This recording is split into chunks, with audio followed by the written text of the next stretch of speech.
Hi, young man. How are you? Good, good.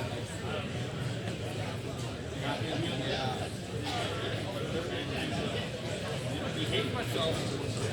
They'll be here once you have this. Yeah, I think so. You have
Best for standing up.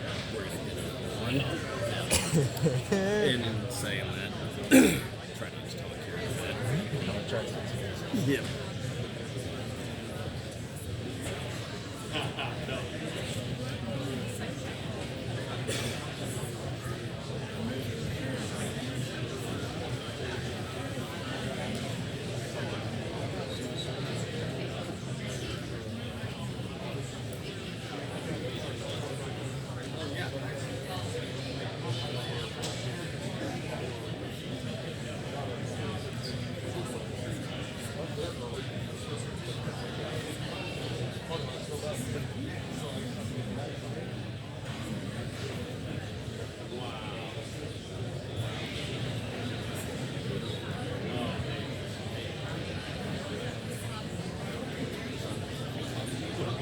yeah, the day after they're due.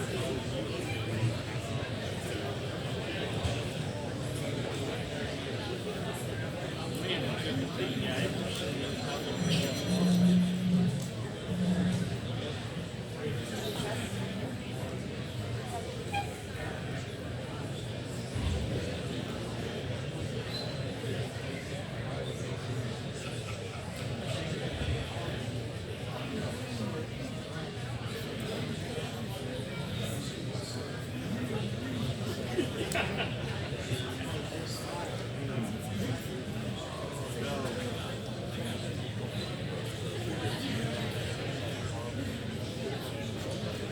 Hey, all right, good to see you.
on that one.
Good evening, everybody.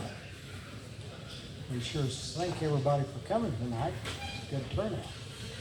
Anyway, tonight we have with us, I've got Rick Watson, our county clerk, myself, I'm Jim Stone, and I got Jake up. Can you hear me? Now. Okay. Can you hear me all right now? Okay. Thanks everybody for coming. Anyway, tonight I have with me Rick Watson, County Clerk. I have Jake Bradley, the Southside Commissioner, and Mark Larson, the Northside Commissioner. I'm Jim Stone, Presiding Commissioner. And then we also have Congressman Mark Alford here tonight, and then Representative Jim Carvalho here tonight. And then on the other side, we have Chuck Paisley with Evergy. And okay, we have Chuck Paisley over on the left with Evergy. DNR person I don't think has arrived yet tonight. He's supposed to be here. So anyway, we'll go ahead and start. I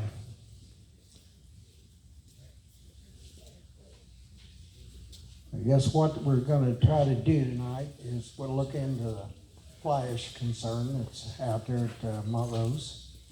And anyway, with that being said, we'll go ahead and start with Chuck. He'll go ahead. He's from Evergy. Yes, sure. Fine idea. Sure, fine. Jake, you want to lead us a prayer? Sure.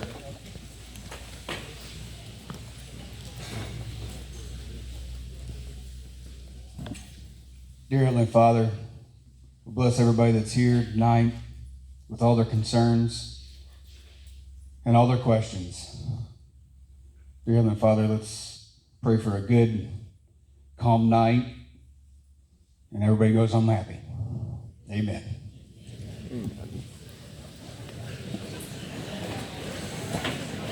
Okay. We'll go ahead and start then with Chuck. All right, can you all hear me?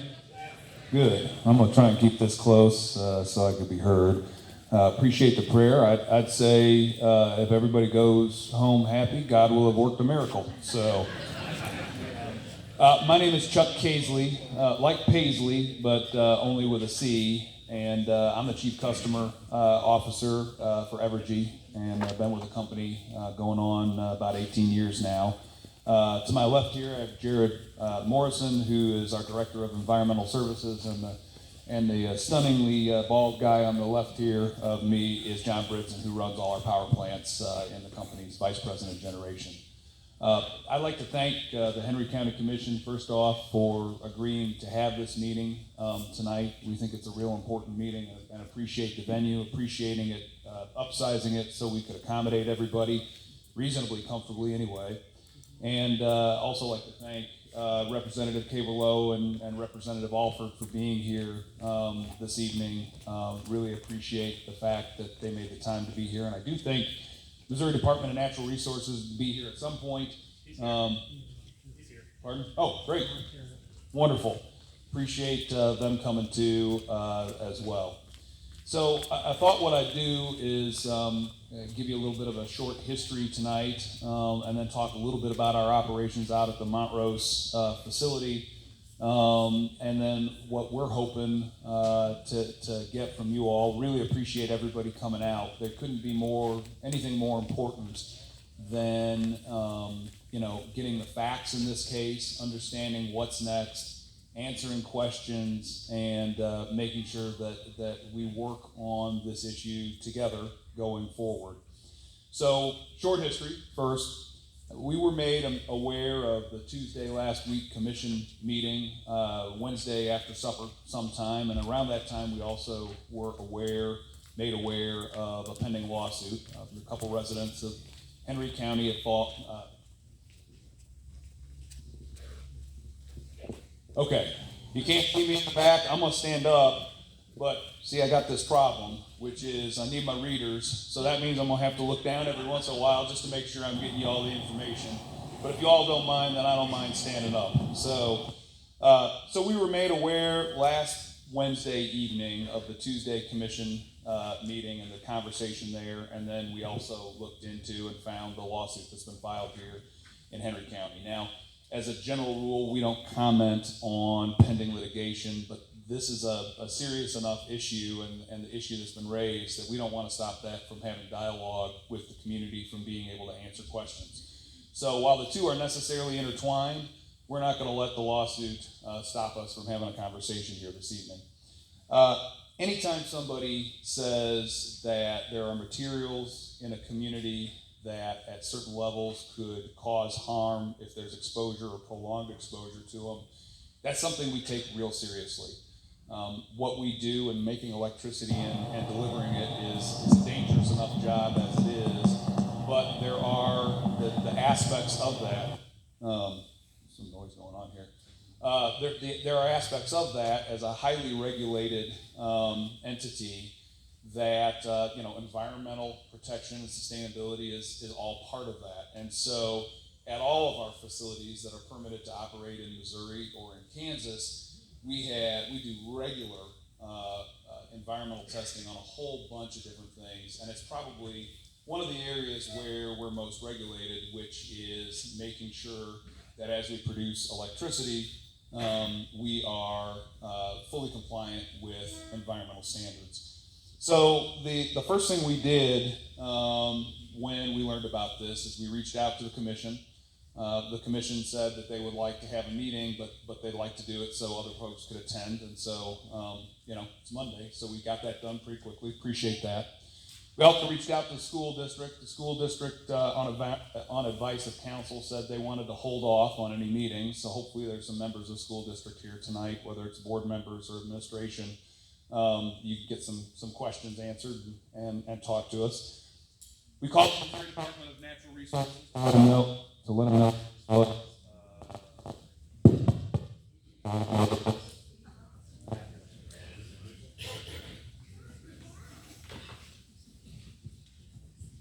All right, is that better? That's a lot better. All right. We called the Missouri Department of Natural Resources and to make them aware of this. They actually on Friday sent out an inspection team that visited the facility. And then we contacted all of our state and federal regulators to make them aware of the situation, which kind of brings us to this evening and why we're here this evening. So, a couple things. First of all, we've got, I would say, 3 goals from our company's perspective. The first is we want to determine and we want to understand if there really is a problem in Henry County. What do I mean by that? I mean that we've got one test from a couple folks that are suing us. We don't know anything about that test at this point, or the tests that were conducted. We just got access to them late on Friday. Our environmental team and other folks are looking at them. But we wanna look at those tests. We wanna understand what's in it. We wanna understand how it was done, when it was done, what might have impacted that. We wanna understand what standards they're comparing to, how those compare to our tests. And then, more importantly, we think that it's probably wise that other testing is done, so we're not just relying on one test done at one point. We will be conducting more tests. We are excited and understand that the Missouri Department of Natural Resources will be conducting some additional testing. And we want to get a body of information to understand and to verify if there really is an issue. So that's the first thing we want to do. We want to make sure that not just one test, but that there's a body of tests that are done to help us understand what's really going on here and what the risk is in and around Henry County. The second thing that we would like to do is, if there are elevated levels, we would like to understand and we'd like to figure out what's causing that. Now, look, I get it. We run a facility at Montrose that disposes of and stores coal ash from making electricity. And we'll talk a little bit more about that later. But just because it's there, and just because people are aware it's there, doesn't mean that the high levels, if we confirm them, are coming from that facility. And in fact, we've got years of testing that we do on groundwater, that we do on the retention ponds, we've got dust mitigation, and we've got a whole bunch of other things that we do out there, the entire body of which says we're compliant and meet the state and federal guidelines for environmental standards. So it's a little bit confusing to us why this test would find these higher levels. So first confirm the test, then the big question is, where is this coming from? Now, it's real easy to say, and everybody has kind of concluded in social media already that it must be this particular site. But I would just like to tell you that of the 5 or 6 or 7 chemicals that they talk about, and the ones that are highest, that they have the highest levels in them, they're found in a whole bunch of different things, many of which are common to the area. So for example, this area has a lot of strip mines. Strip mines frequently cause, in their runoff and just being close, higher alkalinity levels in soil. One of the ways that you treat higher alkalinity is you put on a base. And in multiple different agricultural applications, there can be there's products that contain things like hexavalent chromium. So if there's a place where they're using, an agricultural application, and that agricultural application and trying to make the soil less alkaline contains hexavalent chromium, we'd like to know. We'd like to know, not to avoid any kind of liability on our part, but because if I lived here, I would want to know what's causing it, not just assume that it's coming from one place. Now, we're also going to have to go out and show, all the information around what's happening at our facility, and we understand that, and that's why we're here tonight. We want to be transparent. But the fact of the matter is, the big question is, if there is an issue, and we need to establish that, the second thing we need to do is say, for sure, where is this coming from? Hexavalent chromium and a lot of these other materials are found in cement. They are found in drywall. They are found in paint thinner. They are found in the little rubber pellets that are so often on football fields and in playgrounds at schools, for example. So I'm not saying it's impossible that there's a role that this plant has played, this facility has played. What I'm saying is we want to make sure, and the big question is, if there's an issue, where did it come from? And then regardless, we've had a facility here for 66 years. We've had people who live and work in this community for longer than that. We want to be here for a long time. These are our friends, these are our neighbors, and we don't want to see something that would harm the community or harm folks around here. So regardless, we want to be part of the solution. Now, I want to talk a little bit about the particular facility, okay? So the first thing to know is both in the lawsuit and with respect to the triangle engineering tests, nowhere in the lawsuit and nowhere in those tests does it say the Montrose facility is where these things came from, okay? Not one spot. Nobody, even in any of the dialogue we've seen so far, has pointed to something that says this is why this is here and must come from this facility. Second thing is, I think there's a lot of misinformation about what goes on at our Montrose facility. So I'd like to talk just a little bit about that. One of the things we've heard really two things talked about. One is dust, and dust from that facility. And the second is groundwater and what the water around there, how that could impact, the groundwater supply for the county and even further downstream.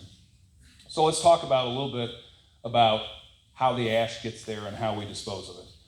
So I will admit, when I first heard we had this issue and we started having a conversation at our company about this, I kind of envisioned, dump trucks with a mesh cover over it, and I thought, well, I could understand why that might be concerning to folks. Well, it turns out that's not how we do it. Where the ash is actually produced, we use pneumatic trucks. You can actually go on Sutton Trucking's website and see these trucks. They're completely enclosed steel trucks that vacuum up the coal ash, which has the consistency of kind of like talcum powder. It's very, very, very fine ash, powdery ash, and they put it into the truck, and there it's completely sealed. Nothing is open about it. So as it's transported, there is absolutely no dust that results from that, and by the time it gets off the property, which is 600, in some cases it'd be 600 acres or so, there's no even residual dust on tires or the outside of the truck. And then it travels, more than 50 miles to get here. Once it gets here, it goes up into the landfill. Now that landfill has a berm all the way around it from where we are storing and disposing of the ash. That's in and of itself a dust mitigation practice. But what happens then is we've got a building up there, and we connect these trucks to that building where we introduce water, and we mix the water with the ash, and what comes out is like fully mixed, ready-mix concrete. There's no dust that comes out at that point. So the ash is put into the facility at a level much lower than the actual rim of the berm itself, and then it sits there and it essentially dries out. We dry it out, and then ultimately it's stored as a dry substance. Now once you've introduced water, when it dries out, it resembles cement. You can drive on it, you can walk on it, there is no ash. In addition to that, we do have a couple of trucks at that facility that are water trucks. So before we bring in the trucks and bring it up inside the actual landfill itself, they water down the gravel and they water down the working area. As they're working, they continue to water it, and then they water as they leave. And again, that's to mitigate dust. Now, there is what we call a borrow area adjacent to it, not in it, and a ways away from the actual landfill itself. And what we do there is we take topsoil and we take clay, and once a section of the landfill reaches its maximum height, once it is dry, then what we do is we cover it with clay, we put topsoil on it, and that's so vegetation will grow on it and it'll keep it in place. Now, I will admit that where we dig up the dirt and where we dig up the clay, there is dust that results from that. But that's dust just like you get if you were disking or planting or doing any number of things in a agricultural setting. Happens all over this county.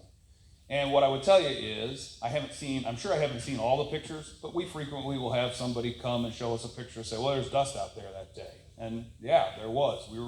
We were digging up soil, or we were digging up clay, and we were putting it on the top. The actual ash itself becomes wet, and then it becomes like cement, and it never leaves the site. We also do groundwater testing out there frequently.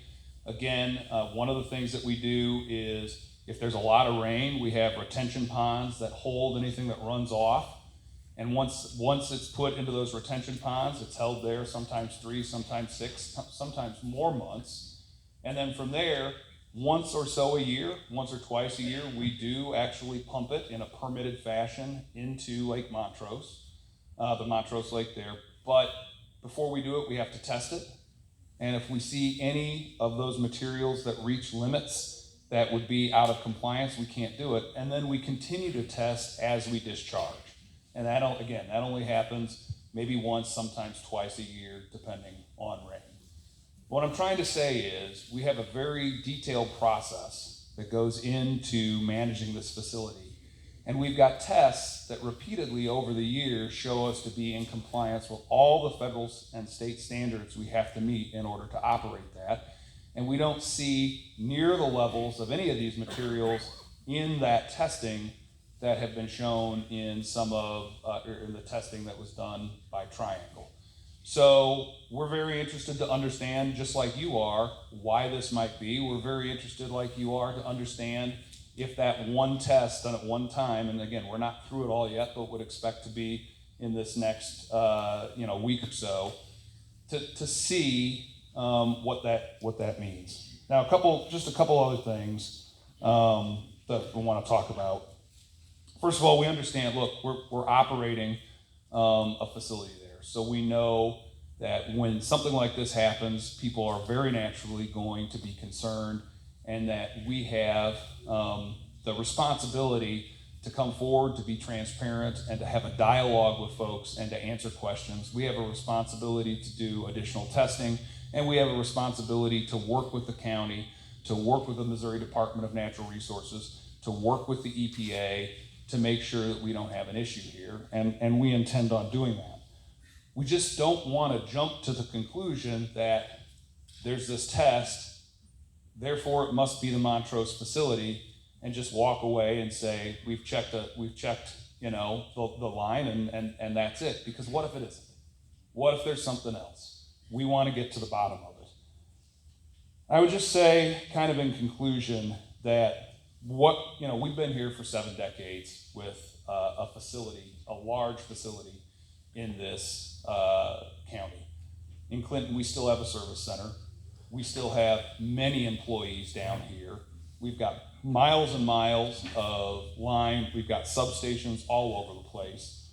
We want to see this area successful. We only grow if this community grows, and we got folks, friends, neighbors who all live here.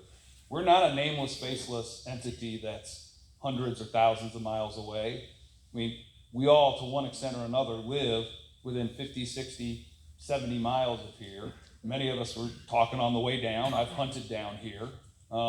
We've got folks who live in the community on Deepwater Creek with kids who go to the schools here, who are very familiar with both our practices in that facility and wouldn't be living on Deepwater Creek if they thought that the groundwater was contaminated. So for their sake, for the school's sake, for the community's sake, we want to work together, and we want to do 3 things. We want to validate these tests, make sure we fully understand and have more than one data point. We want to make sure that if there are elevated issues or elevated material levels that could pose a threat, we understand where they're coming from. And then we want to be part of the solution, because we want this community to thrive. So I know there's going to be a ton of different questions. There's all sorts of things that have been discussed online. There's all sorts of questions that would naturally come to mind when you're dealing with something like this. That's why we're here. That's why we appreciate everybody coming out tonight. And I think there's some other folks that probably want to make some remarks, but we will stick around and look forward to the conversation. I appreciate your time.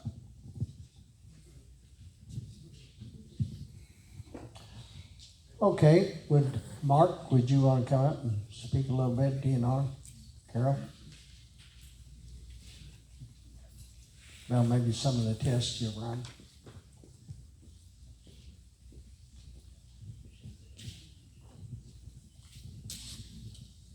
Good afternoon, good evening. I guess it is on.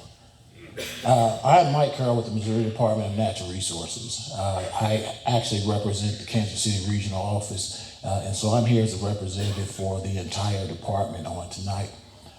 Primarily, we've kind of received the information pertaining to the lawsuit as well as the particular report that has been referenced on several occasions as well. As a result of that, we've been in constant dialogue with a variety of individuals, one being Evergy, and then also we've talked to the school.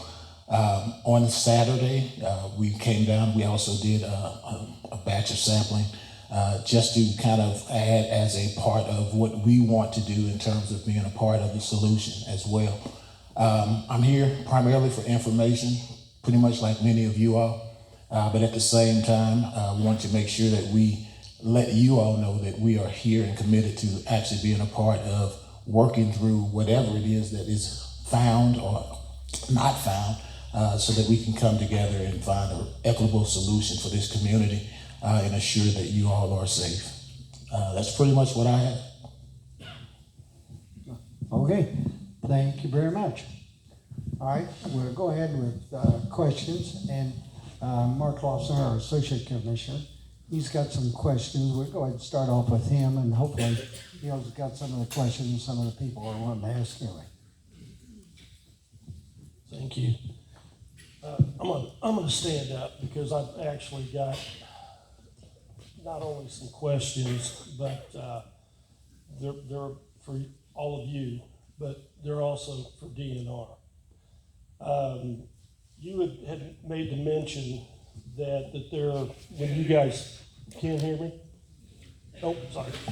You had made the mention that they delivered that in trucks that were enclosed, and that there would not be any of the fly ash on the road. So you were pretty sure about that. So I guess my question is, I'd like for you, all of you, to look at these pictures and explain to me what this stuff is.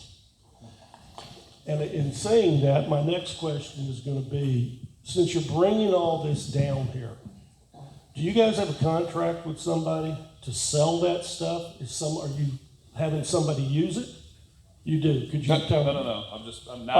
I'm hearing your question. Yeah. So, yeah. So my question is, because you're bringing more of it down here, I mean, I get that Montrose had their own, that they had a pile thereof. But you guys are shipping this in, from my understanding, is the Hawthorne plant, Lacine plant. I don't know if it's coming from any place else, but I guess I'm wondering, why are you bringing it here? Do you have a plan to either, I think it's Casey FLYASH, to sell this to someone? Because that right there is fly ash on the roads. So my question is to you guys, how to get there? Okay, so, that's really hot, Mike. So a couple things.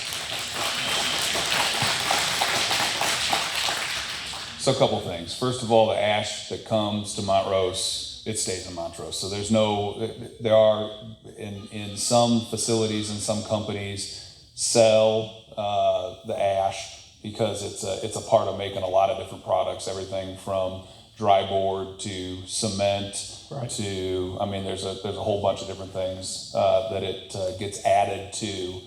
The ash that comes here, no. Once it's here, it doesn't leave. So we don't. One of the things we've seen online is that it leaves the plant again. That's not the case. Once it's here, it stays here. So that's the first thing. Second thing is, can I stop you for just sure. a second? Because you said it stays here. Does that mean it stays in your facility, or does it stay in Montrose? It stays in the facility that we store it. So it comes in those pneumatic trucks. Okay. We mix it with water. It is dried out there, and then ultimately it's capped. But there's nothing there's nothing we truck in that then we scoop up, we take out, and it goes anywhere else. We don't sell it to anybody at this facility. Once it comes here, this facility is the place that it's going to stay. So that's the first thing, because there have been some folks saying things like we've seen online, well, it's going over and it's being used as ballast at the solar facility that's being built. That's not true. That's not the case. Yeah. Also, that's not our facility. So we've got nothing to do with that facility. Wouldn't even know who to contact to talk to about it. The only connection we'll ultimately have to that facility is, I imagine one of these days they're going to tap us to construct they'll ask us to construct a transmission line to get the electricity out. I'm sure that'll happen, but other than that, that's not it. Now, I don't want to be tongue in cheek here, but I don't know when these were taken. I don't know where they were taken. I don't know if they're on the truck routes. It certainly looks like ash, but I don't know that it's ash. July 28th, 2024 is when both of those were taken, this year. Okay. Or, I guess. July of this last year. Yes. Okay. Do you happen to know what day that was of the week? Just curious. Generally speaking, it's hauled in on Mondays through Thursdays. I'm not saying that couldn't be fly ash. What I'm saying is I have no way of knowing unless we were to go out there and either see a truck with that issue or to test it. And, it could be other things too. That date is a Saturday. Thank you. Okay. Saturday, Sunday. It could be. I'm not saying there aren't trucks, that don't ever go on Saturday or Sunday, but as a general rule, it's Monday through Thursday. And just so folks know, it's usually between about 15 and 20 trucks a day on those days. Yeah. Well, I guess I've got a pretty long list here. Keep going. Everybody's here. We might as well. I'm going to ask a few of them, but I want the people to be able to ask some too. I guess another one is when it's freezing, when it's below freezing, how do you guys water? How do you keep the dust down? Sorry, when it's below freezing? Yep. Okay. So again, the ash itself is in a container and it's mixed with water when it comes out. So ash doesn't, that doesn't produce dust. The places that produce the dust is the gravel roads in and out. Yep. Tell me what that is. I've seen that picture. I'd love to talk about this one. Okay. That's not dirt. Don't tell me that's dirt on top of the pile, because we were just out there, and I've been out there probably 3 times. The times that I was out there, it was dust, or the fly ash, all the way down to the bottom. Magically, when all this comes up, now it's dirt probably 100 feet up the hill. So that was taken way before any of that dirt was applied. And you can see the ash, so floating in the air. I mean, I stood out there and got out of the truck and looked at it. You guys had a machine up on top. Mm-hmm. I don't know what, stirring it, whatever. But whatever you were stirring was not wet. It was flying up in the air. So, I mean, which is it? Do you water it? Do you stir it? What's going on here? So a couple things. First of all, I'm not saying, that looks whiter than I would expect dirt to be. Definitely. But when I came out here on Friday, I drove all around in my truck, and if you look at the outside of that, and it never got near the actual landfill, but if you look at the outside of that, it is caked in white, and that was dust that got kicked up and then subsequently got wet and it stuck to the sides. And what was it from? From the gravel roads. There are gravel roads all over this county.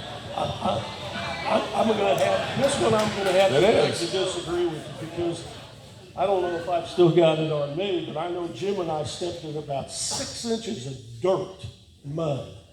They're not gravel. You don't get to gravel until you get away from it and go down and come off the Pete Highway. No, I understand, but the road that goes in there is gravel, and there's gravel up on the top, and if you're moving machinery around, it can kick up dust from gravel. Now, we do go through and we do water down. We got water trucks with spreaders out there right behind it.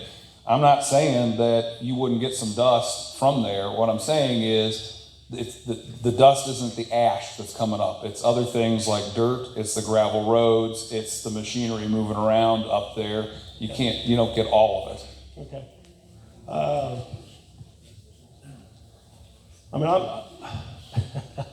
I'm going to take your responses at face value. I'm going to tell you I'm not buying it, but I'm going to take it at But face value. I understand. I hear what you're saying, and I'm just going to tell you, anybody that knows me, and I've said this 1,000 times to these people, I am not a politician. I don't care. All I care about is solving this problem along with these gentlemen right here. That's what we're looking to do. This has gone on way too long. And everybody has kind of turned and looked the other way, and I said I'm not going to do it. So I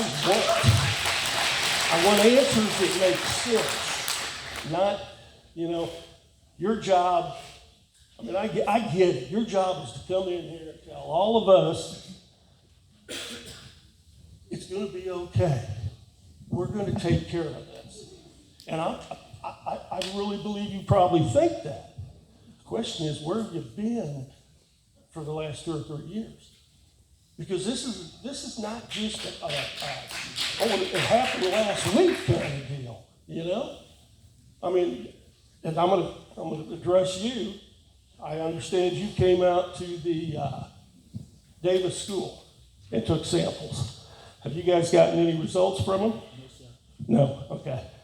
Can I ask you, my understanding is you guys took samples off the ground. Did anybody get on the roof? No, sir. You did not? Okay.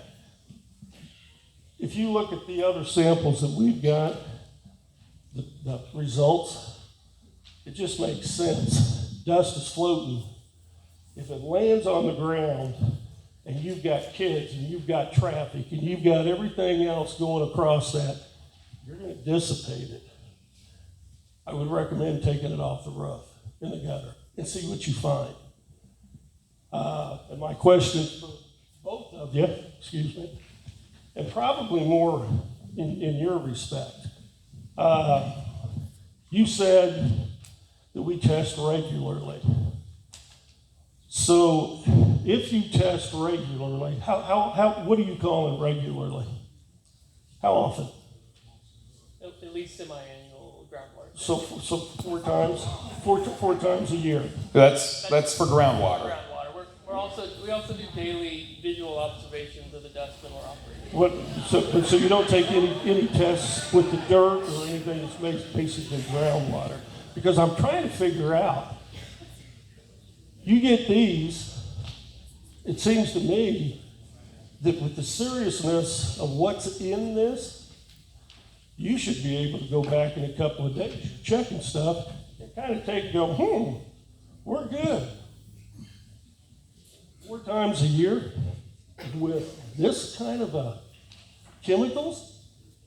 I mean, I don't know, maybe that's what DNR tells them, but if it is, DNR needs to change their way, because that's wrong. It is, and I'm not blaming you. I understand you work for the DNR. You have to do what they say. Now I'm going to come to you guys, because honestly, Mark, this needs to be changed. If this is the way DNR operates, we might as well get rid of DNR and start over. Yeah. Seriously.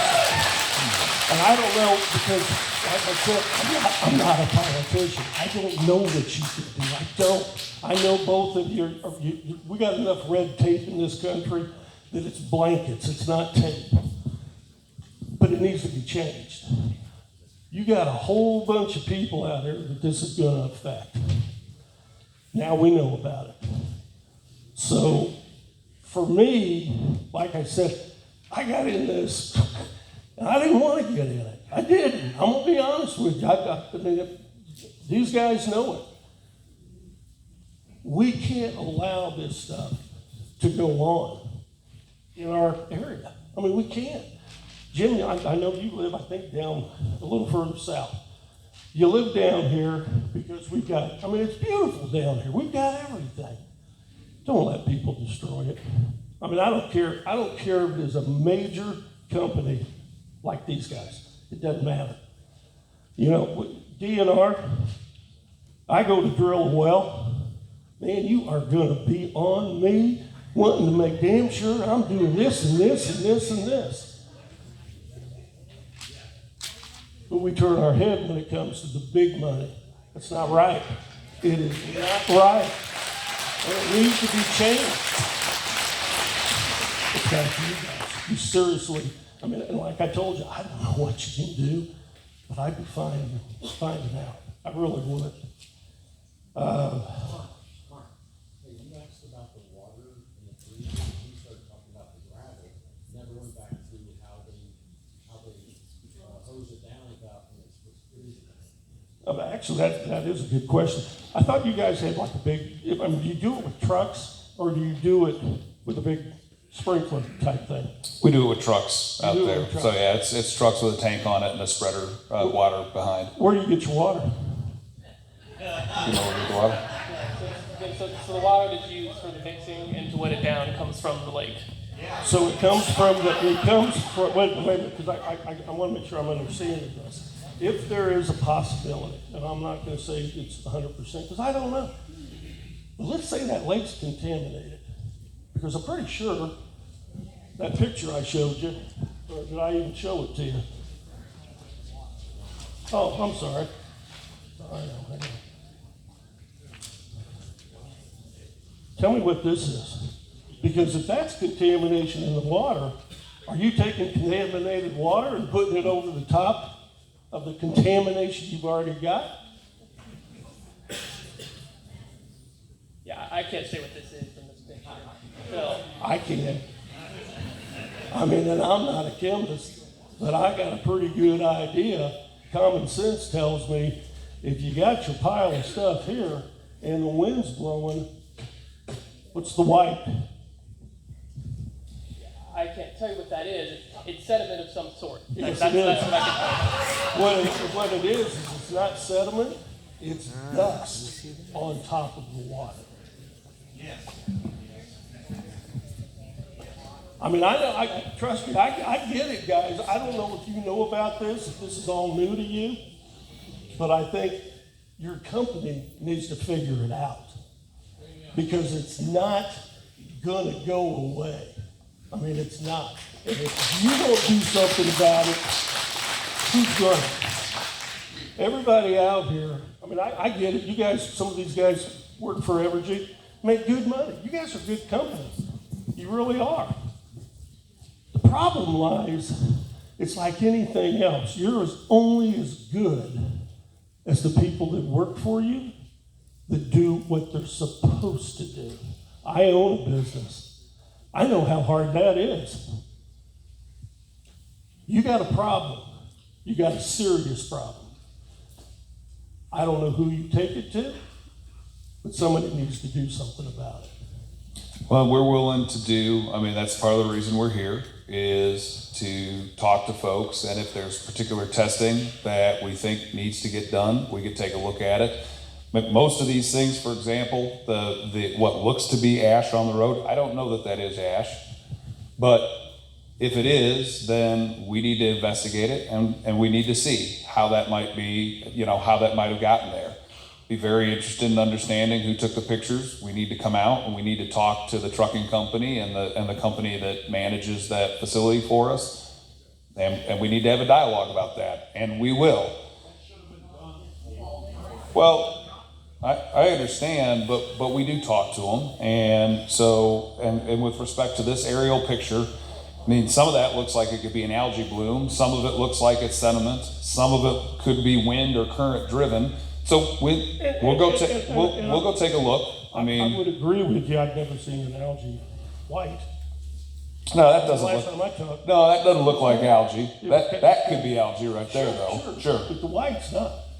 And the white's I don't care how much algae's in that pond. I could care less. I care about how much white's in that pond. The rest of it, hell, if it's green, whatever, I don't care. Well, and presumably, in addition to caring what color it is and what it actually is, which we're willing to go take a look at, and that's part of why we're here, presumably you'd also care whether it had high levels of the materials that are causing concern here tonight. Let me ask you a question.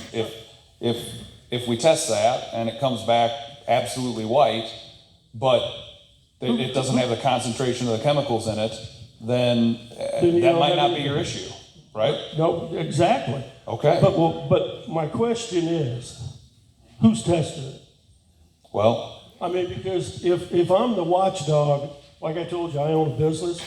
If I'm the watchdog in my business, I can pretty much get away with anything I want. And I'm not calling you guys crooked, but I'm just laying it out there.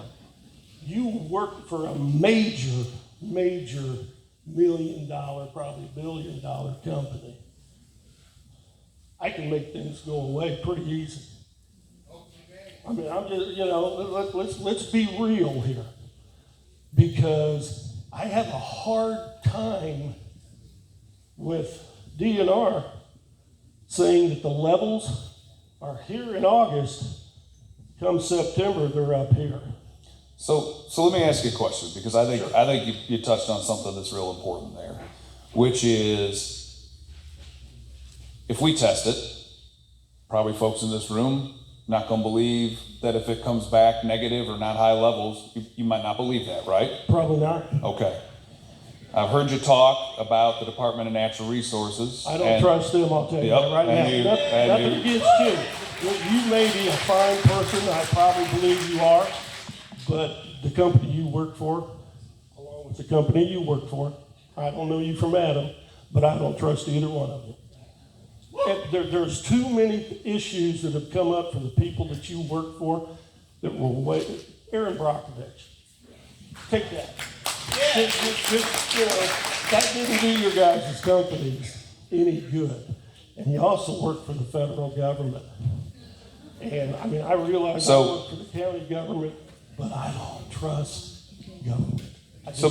But Commissioner Larson, but that brings up back to your point. If you don't trust them and you don't trust us, get a third party. And Get a third party. I agree. And you'd agree, wouldn't you, that the triangle test also has a motive in this, which is they're suing us, right? No. Triangle's not suing you. That's the other thing. When you guys brought that up, when you're an engineering firm that does lab tests, because there's not very many of them, I mean, anywhere in the state of Missouri, you have a standard that you have to meet. It's not like if DNR screws up, what's going to happen? I mean, honestly, you're going to slap your hand, tell you, hey, don't do that ever again, and they're going to go on. If they screw up, they're out of business. They're out of business. Their reputation is ruined. It's over. So, yeah, a third party, I would honestly say they're going to do what's right. So if they're a legit third party. Well, so therein lies the issue, right? So if we paid for a third party to do testing, would that be acceptable? I hear no, and yet the law firm is the one who paid for this testing. So if I'm to entertain and I'm going to say, okay, I agree with that, that if we pay for it, it might not be acceptable. So has Evergy ever paid in Triangle to do testing for them? How about I do know. this? How about I do this? How about at the county? We'll pay for one test. And let's find out. By a third party? Yes, by a third party. Honestly, as the county, we haven't got anything to lose. We ain't got anything to gain other than we got to look these people in the face. What? I don't live where this is going to affect me. So the only thing I've got to do, or the only thing Jake or Jim has got to do, we got to see these people every day. So we have nothing to gain. We have nothing to lose. So whoever we come up with, it's not like we're going to do something shady or try to push somebody a certain way. All we're looking for is just like what you said. I know these two, I know Rick. We're looking for the truth to give to these people. That's it. I mean, would you be willing to accept that? We would certainly I'd do you one better and say that we'd be willing to work with the county to, talk about what tests need to be done, and if we needed to fund some of them, but you're the ones that go out and you talk to, but it's got to be testing that it's got to be a good testing firm. Yeah, it's got to actually. Yeah. It's got to be a legit deal. I mean, it's not going to be Joe down the road that's going to tell us what's going on with this stuff. So yeah. I mean, should be. So there's a question if there's different testing, shouldn't they all be the same? And the answer, well, no. So there are different standards by different agencies. There are different ways to test. There are multiple different ways to test, which is why we want to see how these tests were done. We want to compare them to our tests. And as we said earlier, we think that there should be additional tests that are done. Would this be sufficient? If we look for these chemicals in soil, water, whatever, would this be? Yeah, so we could look at this. I can't rattle off all this stuff, but I think this is something that we can work on together. Yeah, I agree that we can work on this together. We can come up with what we believe that is. Okay. Yes. I think that'd be a really good idea. I do. Okay. I don't want to take up any more time.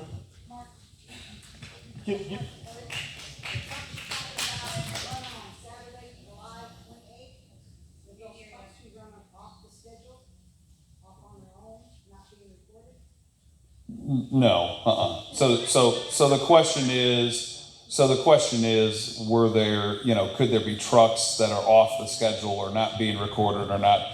Everything that comes out of the plant, we keep track of. Everything that goes in, we keep track of. So it is generally Monday through Thursday. But there are times when, for one reason or another, maybe on a Thursday or a Friday, the weather conditions wouldn't permit us to do it, so we would work it on another day. But generally, the main schedule is Monday through Thursday.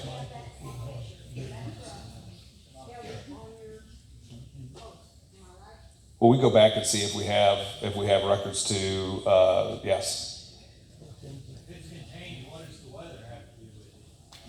Well, so for example, when we are up in the landfill and we're moving around and it gets super windy and our dust mitigation efforts aren't able to keep the gravel dust and the other soil dust down, then the folks who are there have the ability to say, we don't want to do this today. That could be one thing. If you guys would give me 1 second, if you would, Jim and Mr. Alfred, we're good enough to come here. I would really like to let them speak, and then if we can get to you guys, whatever questions, if that's all right with. Absolutely. Okay. Thank you, Commissioner. Thank you for everyone coming here. I tell you what, this is what America is all about. People with a voice coming out to make their voices heard and to get get answers to important questions that we have on our mind. And I'm honored to be here to help represent you in this. We were out at the site earlier. That is the first time I've been to the site. Went with the commissioners, and then I've been reading through the report. This testing was done in November of this past year, and I'm going to read the conclusions here because you may not know what they found at these various sites. The November 15th, 2024 potable water and soil sampling event that evaluated noted chemicals of concern according to Missouri Department of Natural Resources, or EPA Region 7, confirms one of the test sites, drinking water samples exceeds radium-226 in total radium for Missouri Department of Natural Resources. All 15 soil samples exceed Missouri Department of Natural Resources for hexavalent chromium. All 15 soil samples exceed Missouri Department of Natural Resources for lead. 13 soil samples exceed arsenic. 4 samples exceed boron. 11 soil samples exceed state levels for cobalt. And 1 soil sample on the roof of the school that we were at as well today exceed for selenium. Look, folks, there is definitely a problem. And this problem needs to be fixed. I am glad that we have some sort of a resolution in that there's going to be jointly funding independent testing to confirm what this test by Triangle shows. I have no reason to doubt the veracity of Triangle, but we do need more testing to find out the truth, because the truth is the only thing that matters in this circumstance. What is in our land? What is in our soil? What is in our air? What is in our water? Who put it there? And who's going to pay to get it out? Because I'm telling you right now, you know, how many of you are in farming out here? Look, we are losing 1,000 farms a month in America. Our food security is our national security. We've got to make sure that no further land is taken out of production. We don't need contaminated land growing crops for things that our children and grandchildren and ourselves are going to eat.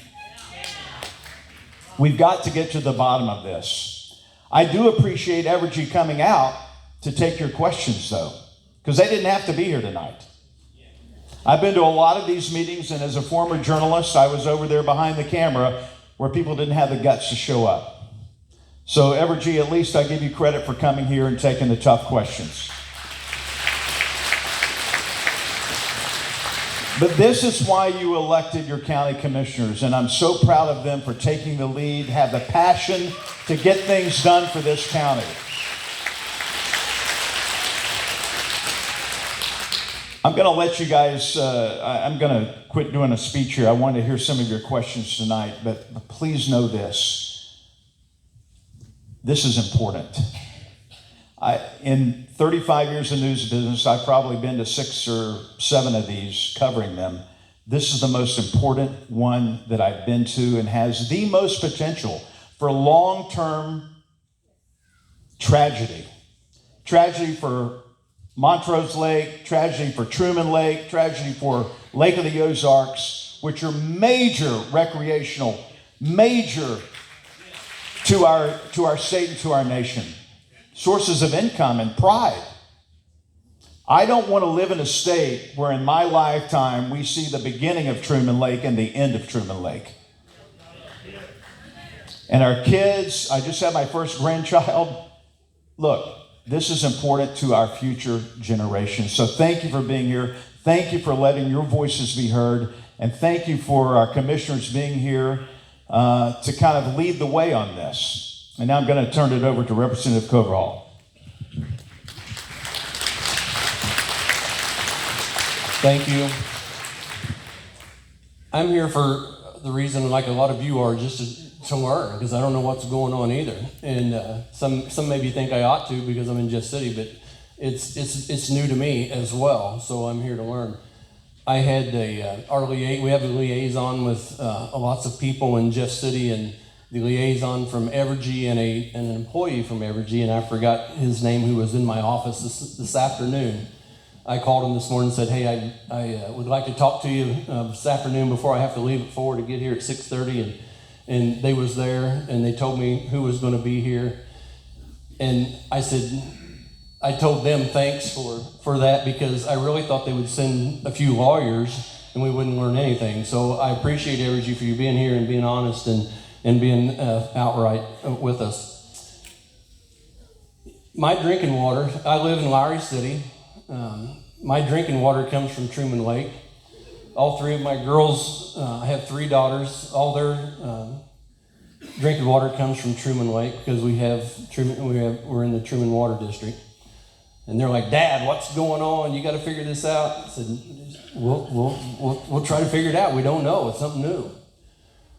It kind of baffles me, because I'm 60. Montrose has been there ever since I can remember, and we've never really had problems with it before. I'm not trying to take Evergy's side, but it's like,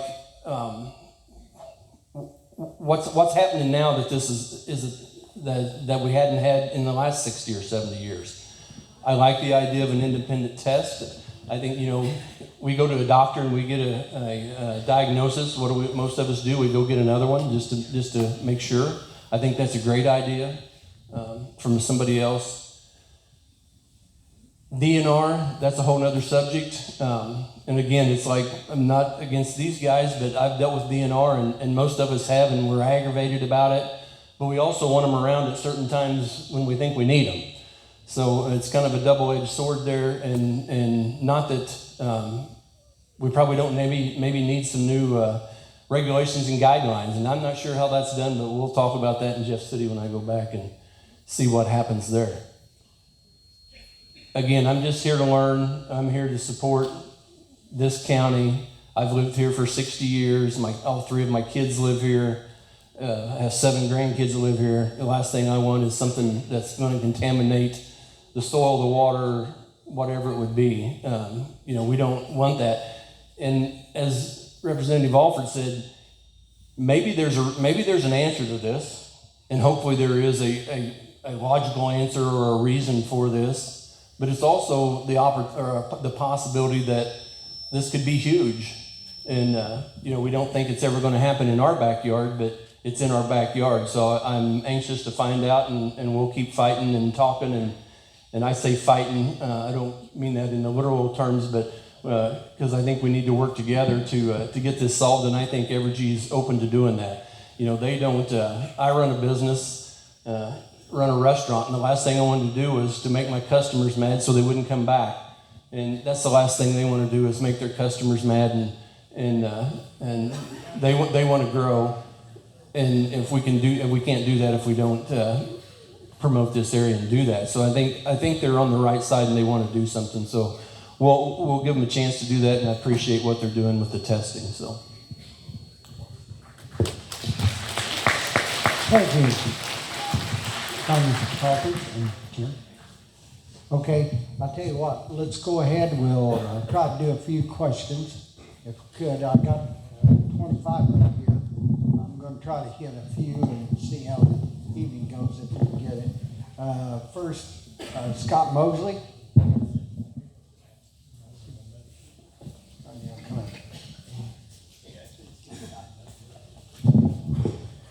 Hey, I'm Scott Mosley. I own a little over 100 acres, exactly 4 miles north of this plant. I just have questions, and I do appreciate you being here.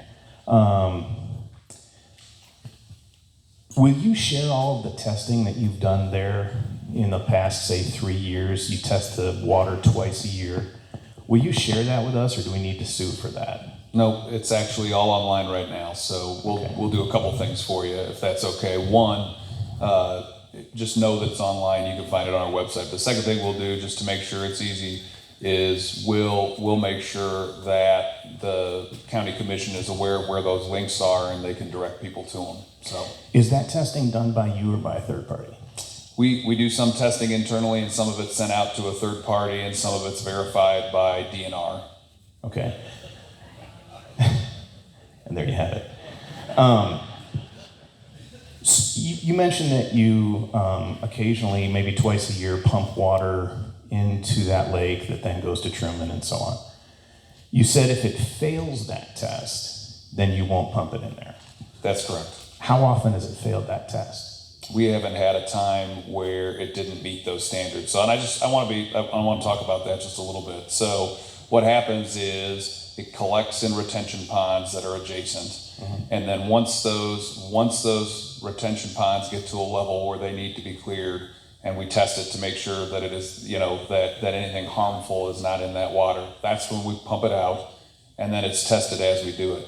Something I think that's really important here, though, is we understand that Deepwater Creek, and then Truman is downstream. We understand that a lot of the water for this region comes from Truman Lake.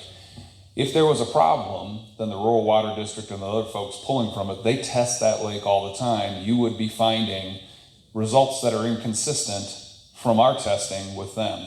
But to our knowledge, there's never been an issue that we've been alerted from Truman Lake or from any of the downstream aquifers or reservoirs that are downstream from that. They don't test for heavy metals. I talked to the water company. They do not test for heavy metals.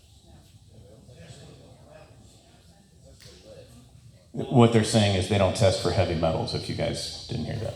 All right, well, all right. Probably last question.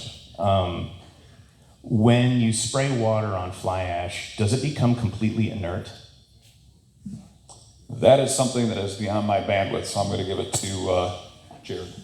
Yeah, what I'll say is when you mix water with fly ash has what we would call cement-like properties. So it actually reacts and hardens, and the term that we would use, it encapsulates the fly ash in a matrix, so it makes it like a cement-type product. All right, so I understand it's hard. Is it inert? Will that ever break down and go into the soil or groundwater? Yeah, I don't know that I can answer that in that direct kind of what happens. So can you break down cement? I suppose you can break it down, right? But the whole idea is that when you encapsulate something in concrete or cement, that we're putting it within our landfill, right? And we're covering it with soil. We're controlling that environment to keep it from breaking down. Okay, and so economically speaking, it costs money to transport this from your other power plants to here. And if it's safe, once it's inert or once it's solidified, why spend so much money bringing it here as opposed to just having something much closer, even where the power plant is that's generating it? Spray it with water there. The reason I ask that is it has to cost your company a lot of money to pay special trucks to truck it here, turn around, go back and do the same thing.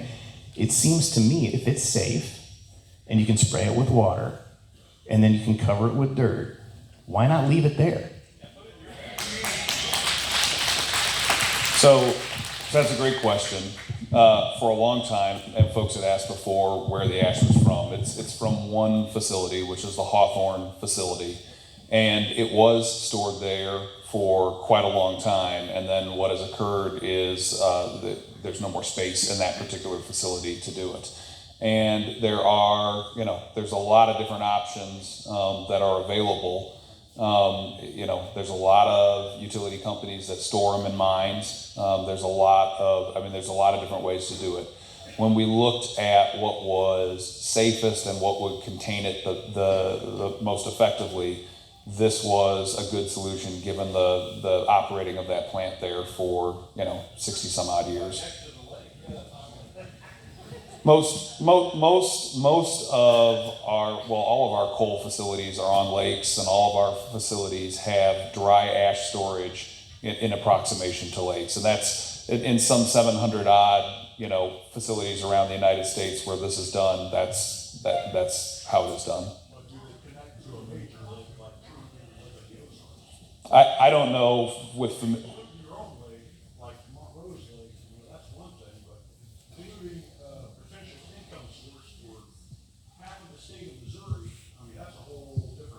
I understand, which is why we have multiple groundwater wells out there, and it's why we test to make sure both the groundwater as well as the water that's pumped from the retention ponds in there. You've never had bad tests? What do you mean by bad test? You've never had any of the wells, any of your 12 monitoring wells that are on that site, none of them that came back with higher than. No, we have never had a situation where we have fallen out of compliance with federal and state environmental laws. Yes, we do test for chrome, and not just chromium-6 or hexavalent chromium, but all constituents or forms of chrome.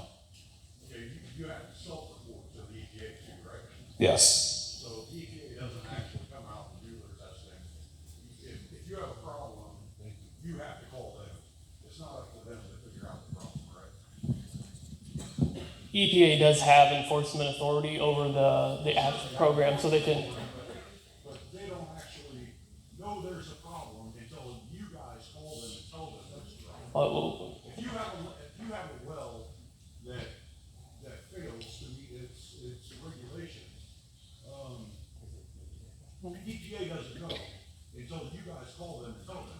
Correct? So all of our data, as we mentioned earlier, is available publicly, and we post it out on our publicly available website for EPA and DNR to review. What I'm saying is,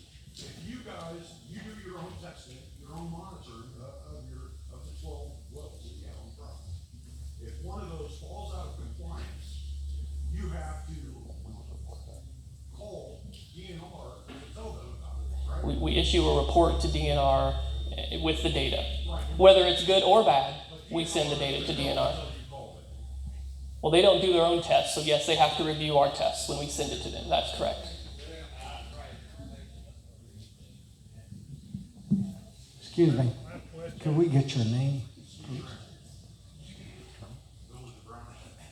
Did you have one of your cards in here, Steve? Okay, right. We need to.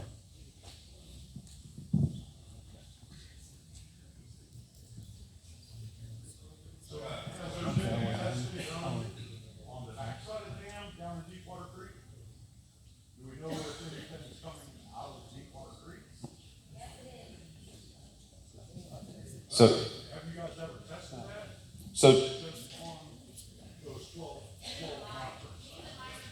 monitors? so the question was, do we do any testing on the backside of the dam on the Deepwater Creek side?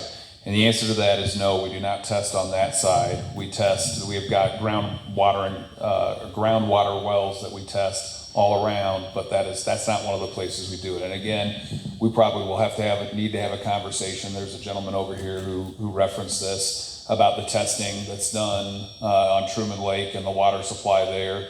We'll talk to the Rural Water Authority there and others to see what kind of testing they do, and maybe that's something we need to look at. Okay, another thing is I've got kind of a thing against the Missouri Health Department. You know, they put up signs that says to eat only one meal a week from the fish. So how come none of this, you know, they've obviously known that something was wrong. So why wouldn't they come out and say anything to anybody? You know, our county commissioner should have known about that. You know, the state should have talked to you guys. And so it could be brought to our attention. You know, this has been going on, I guess, for a couple of years right. So, and now it's just now coming out. So those particular signs, I'm aware of those, we've seen those online. They predate They predate the power plant? No, I don't know that, but they've been out there 15, 20 years, and they're also in a variety of other places around the state. You can find those the same water warning. Yeah, on the Missouri River, they have them. You know, on where all the bad toxins are. You know, that's normally where they are. But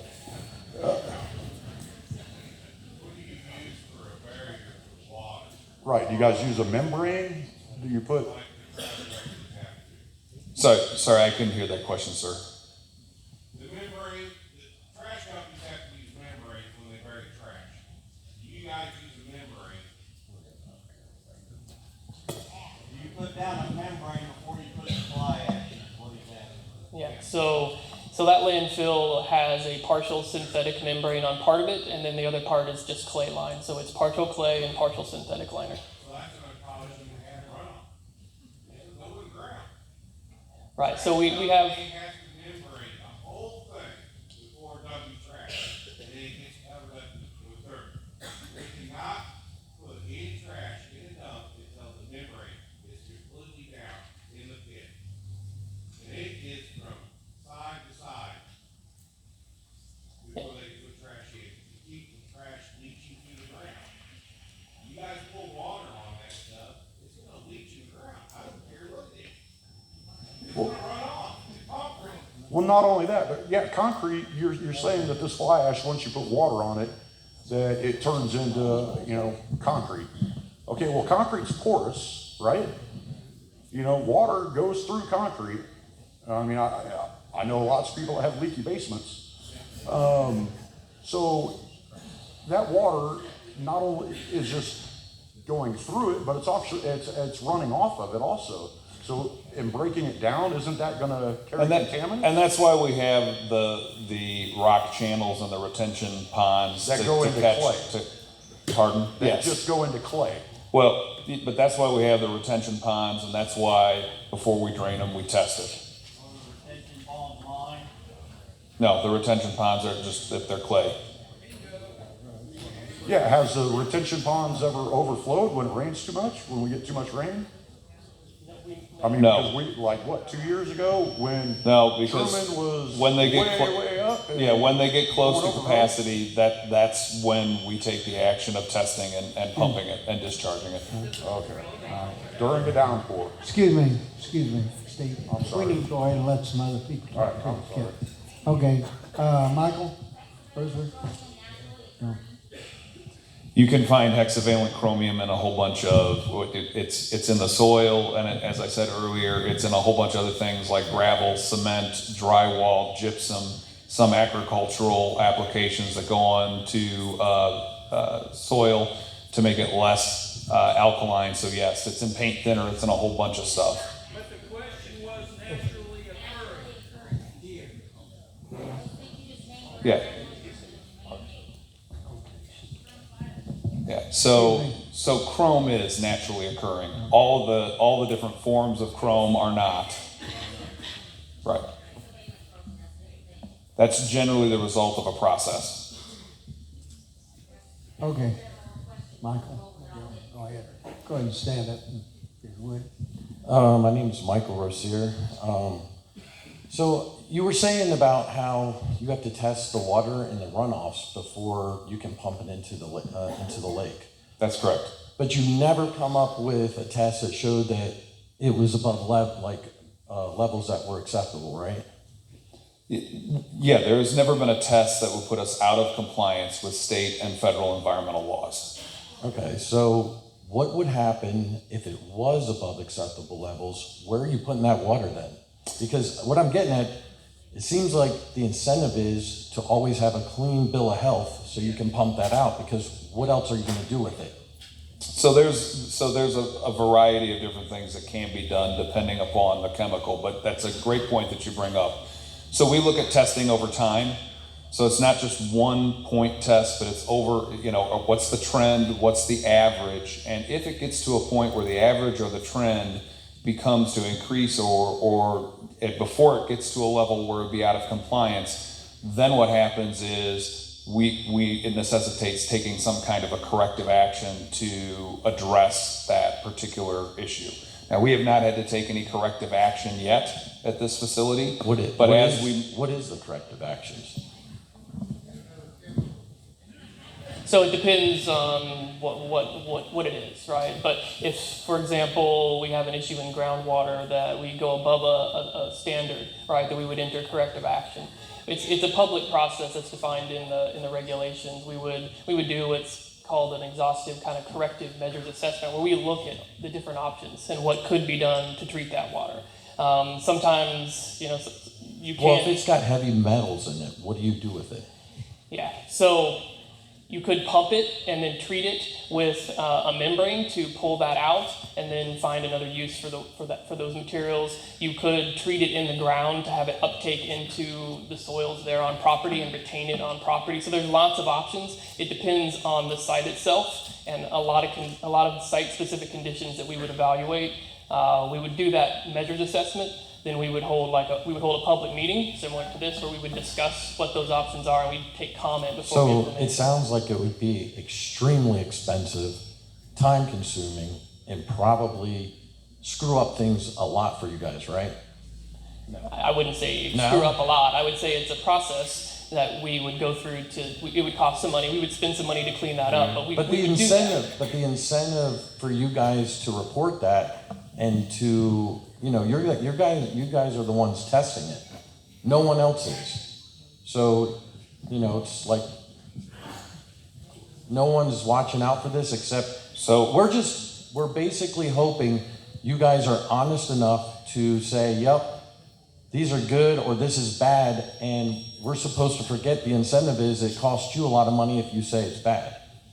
So there's a couple things about that. First of all, I love Evergy. I've worked for Kansas City Power and Light and then Evergy now for 18 years. Never thought I would be at a company that long. And the people I've met and I work with there, I do believe they're honest and I do believe they're good. But all that aside, I ain't going to jail for Evergy, okay? That ain't gonna happen. And so there is no incentive for me. No incentive for the folks. I was in the military 20 years.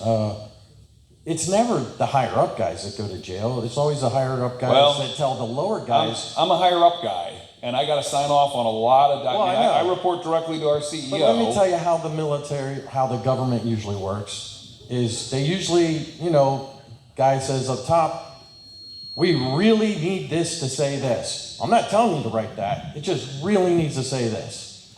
So that's usually how it goes. I think the big problem here is we shouldn't have the guys who stand to lose money and time checking the stuff for themselves, like that's ridiculous. So I can't believe that's and allowed. But I don't disagree with you in terms of if there was a financial incentive for us to do that. I would agree at least with your point that there was an incentive there. But if we do something that's prudent, whether it is making electricity, whether it's putting up a transmission line, whether it's building a substation, and that includes anything we do from an environmental standpoint. It includes when we acquire land. It includes anything that is prudent that we do, that regulators say, yes, you should do that. Guess what happens to that? That cost is socialized amongst all the ratepayers in this service territory, not just the folks here, but folks all over the service territory. And so there's no financial incentive for us not to do that, because if it's a prudently incurred cost, that's going to be recovered because it's deemed necessary to do. And again, I ain't going to jail. I don't want that. That's not something I would ever advocate, and I don't know anybody in our company that would do that. That's only if you get caught. Well, I understand, but I don't want to go to jail. I mean, that's all of society, right? There's a whole bunch of folks out there that don't do stuff because they don't want it. They think it's either the right thing to do or they don't want to get caught. That's both of the situations here, because I think we've got good people, but I also think that none of us want to go to jail for, at the end of the day, a corporation. Plus, we live and we work here. This is not a case where Evergy isn't here. Like I said, we've got folks downstream on Deepwater Creek that are familiar with this facility and work in it, right? If they were concerned, I guarantee you they would have said something. Now, does that mean that we can't do more here and we can't agree with the county commission and work with folks to address some of these concerns and do some additional testing and look at that kind of stuff? Absolutely not. We will do that. That's why we're here tonight.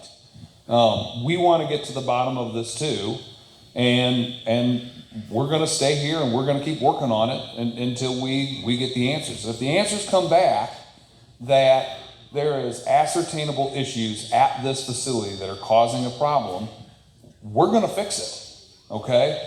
But we want to actually do that work first until we say, well, we see dust, we see ash. I can't tell you. I don't know what kind of construction is going on in and around here and that road and where that could be from a number of different things. So I'm not saying it's not. I'm not saying it's not. I'm just saying we should want to address the problem and make sure that we get the problem, not just say, it's got to be that facility. Because what if it's not? What if it's not? Then you still got the problem and we don't have the right people here. I mean, I'm going to keep showing up till we figure this thing out.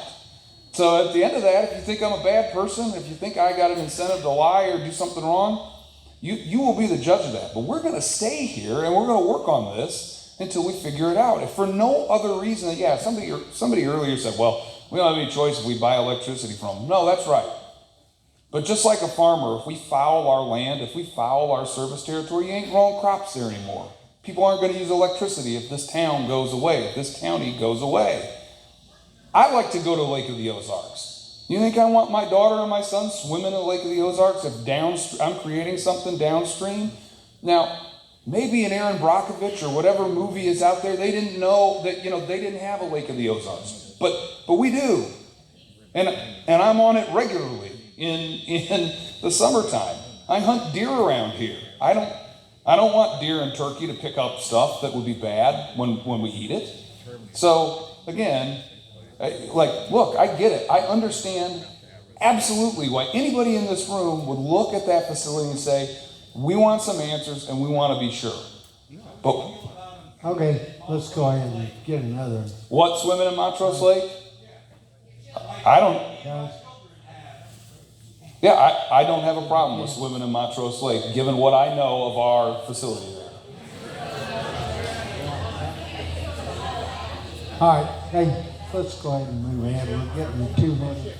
No, we've already had one. I've got about 24, and we're spending a lot of time for a little bit. If we can, we're going to have 3 minutes. Roger Bancroft. Is it zoned to be a landfill out there? I mean, that's the commissioner's job, is to have it zoned. So, if you guys ever zone Montrose, what township is, or they just did zoning. So this, Not anybody that is sitting here, I don't let the speaker, but they just, I think, I'm gonna tell you, I think they just got zoning. not yet. Or they're still working on it. So when you ask that question, we've had people that complained, oh, you're gonna tell me what I'm gonna do with my property and I can't this. Think about that right now. Because if you put it in your zoning, they can't do it. But if you look the other way, guys, this zoning came back a while back here. And I don't want to take time away from everybody speaking, but you better understand you're living in 2025. I don't want zoning like Kansas City. I don't want that. I moved down here. I brought my family down here to get away from all that. But you also have to understand what is going on, what zoning actually is. It's not an infringement from the government. It's you as individuals getting active, putting people in there that you trust, and if you don't, it's real simple, you get them out. They can't do anything that you don't want. But you can't come in here, I'm just going to tell you, you can't come in here and complain when it heads south when you don't have it and you fought it. Because then it's on you. It's everybody. I mean, I've heard about zoning and this and that, and we don't want it because you're infringing on my personal property rights and this and that, and then in the next breath, somebody's putting solar up next to you and you're going to complain about it. You might want to think about it. Under the cover of darkness also, got paid $1 million for it and didn't let it out. And I get that this is for a different time for this. So, but to answer yours, that's on this. That's on you guys. You have the choice to either do it and make it work for you, or you have the choice not to do it and deal with the repercussions. I just didn't know that if I wanted to open up a hazardous waste landfill, that I could do it in my own backyard, even though I'm not zoned. Probably not hazardous waste, because you can probably open up a landfill. Isn't what's the hazardous waste? Are you ready? Yeah, I have a boatload of questions, but I'll stick to 2. And both of them are kind of rhetorical in nature, but if we're all agreed that there's the potential that what you're doing at Montrose Lake is harmful, can we at least get you to stop putting it in there until we find out if it is or isn't?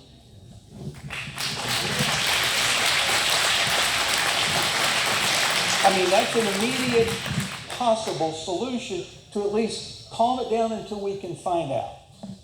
Agree or not? So that's a great question, and the short answer is probably not. So we run, we're responsible and have the obligation to serve 1.7 million people within our service territory, and the Hawthorne Power Plant is a critical part of that, both from a generation perspective and from a transmission perspective and keeping the grid reliable and stable. In addition, a significant portion of the electricity that we make in Hawthorne comes right out here and serves the folks in this community and adjacent counties. We have to have a place to store that ash that we're permitted to do it. And right now, meeting all the state and federal environmental standards, we're putting it in Montrose. Now, having said that, we do need to analyze this situation, do testing, and we need to work on resolving this with great transparency very quickly. And is it possible that other solutions could be identified? Sure. And if we find out that there's a problem here, we're going to either remediate the problem and fix any potential harm that's been done, or we're going to find out an alternative solution. But in terms of stopping right now on a dime, we have to operate those power plants. And I will tell you that just over the last 2 or 3 weeks, we would have been in a pretty sore position in this state and in this region if we didn't have the Hawthorne power plant, both from a transmission and from a grid reliability perspective. So we get sacrificed for the good of everybody else. No. Second question. Would you want this fly ash dumped in your backyard? Because that's where you're dumping it, in my backyard. You want it in your backyard? I'm glad. If you do, let's dump it there. Well, I'm actually glad you asked that question, because another facility that we have is the Iatan 1 and 2 generating station. And I just bought about 90 acres and am building a home that is both downstream and down jet stream from the largest of these that we have. So I'm very close to it. And no, I don't have a concern about that. But that's one of the messages that I have this evening, is that we need to make sure, what we know is that from a state permit and a federal permit perspective, we are compliant with all the environmental laws. People have raised concerns. There are a variety of different tests done at a whole bunch of different places, some close, some not very close at all to this facility. We need to find out, we need to do more testing at this facility, we need to verify those tests, and we want to work through and figure out if there is an issue here, and we want to do it expeditiously. Okay. And I'll cheat, I'll ask a third question. If you don't trust the results from Triangle, why should we trust you testing your own water? Well, I understand, and that's why I think we talked earlier tonight that it would be good for us to do some third-party testing and coordinate with the county on this. Okay. Calvin Curtis. My next question is, if you guys Are you Calvin? took care of all the chemicals Are you? at Davis R12 and shut down the school district, how does that affect our kids in the long term? So the question, so How you guys shut down the school and our kids have been around it, and the chemicals and the toxics are all in the air and all over the playground, and apparently on the gutters and on top of the building, and our kids are playing in that. How does that affect their lives when you guys are just now finding out about it? well, that is exactly why we want to verify the tests and then work with the community to understand where that's coming from. I don't think that just one family is getting sick from your guys' water or the water in general. I think there's multiple people getting sick, and if it's just in that area, why have you guys not stopped to let that ash at least not hit our schools? Well, but that's the point. There's nobody has said that there is increased illness of any particular kind in a concentrated area. There is absolutely no evidence that what was found at that school came from us. Now, we're going to go dig into that, but that's one of the things we want to figure out. What if we figure out that it's from somewhere else? Shutting down this plant or this facility and some of the things we're talking here tonight, that doesn't actually fix the problem. We want to verify the test results. We want to understand where they're coming from. And one way or the other, we would like to be part of the solution. But if it's our problem and we've created it, then it will be on us to mitigate it and to fix it. Okay. We're gonna try to speed that up a little bit anyway, because we'll work with them if we're gonna do a third-party test. I'm trying to do. Okay. Okay. I'm afraid. Well, like I asked you a minute ago, if you can't stop the ash, can you just bring in your own water? So, Instead of using Montrose Lake, since you don't know if that's in it also? well, so just to be clear, I don't think anybody here is concerned about the water coming out of the lake. I think they're concerned about what goes back into the Well, lake. he just showed you right? that picture that had a bunch of crap on it. Well, no, I understand, but if we were to take water out of the lake, it's when it ultimately comes back that folks are concerned. So we could bring in water, but then ultimately it sits at the site, goes into the retention ponds, and can go back into the lake. So that I don't think that's what the real concern here is taking water out of the lake. I think it's what's in it when it goes back. I don't really have a question, I just kind of have a statement. First That's of all, fine, too. I know you guys have come up with excuses about other materials possibly causing contamination, but since 2000, Evergy has had 21 records from the EPA environmental violations and air pollution violations, totaling almost $559 million. So you guys are doing everything right and correct, and everything's detailed and blah, blah, blah. So why have you had so many? I can tell you, I don't know what you're talking about there, $559 million, but we haven't. It's on the internet. There was one from 2000, 2004. These are all EPA violations. Well, there are pollution violations from 2000. And this was from Nexstar, KCP&L, Evergy, and there's all kinds. There's OSHA violations. There's all kinds of violations. Just the ones I mentioned, environmental and pollution, you've paid out $559 million in penalties. So if you guys are doing everything correct, then why in the hell do you have all this money in penalties? Well, I would love to see that source, because that doesn't sound correct to me. Yeah, no, I'd appreciate that. That wasn't tongue in cheek. I really would appreciate it. All right, Cynthia Smith, hold on just a second.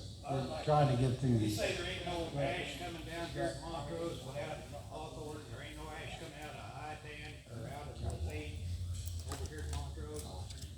No, so Iatan, at least right now, it's stored at Iatan. Same with Lacine and our other.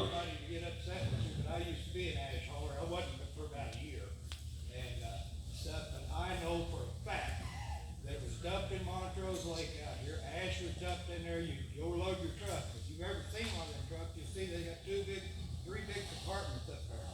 It loads in there. Follow an ash truck out of the fire plant sometime and look at the ash flies off of it. Because I've got pulled over and chewed out because the ash was flying off of it.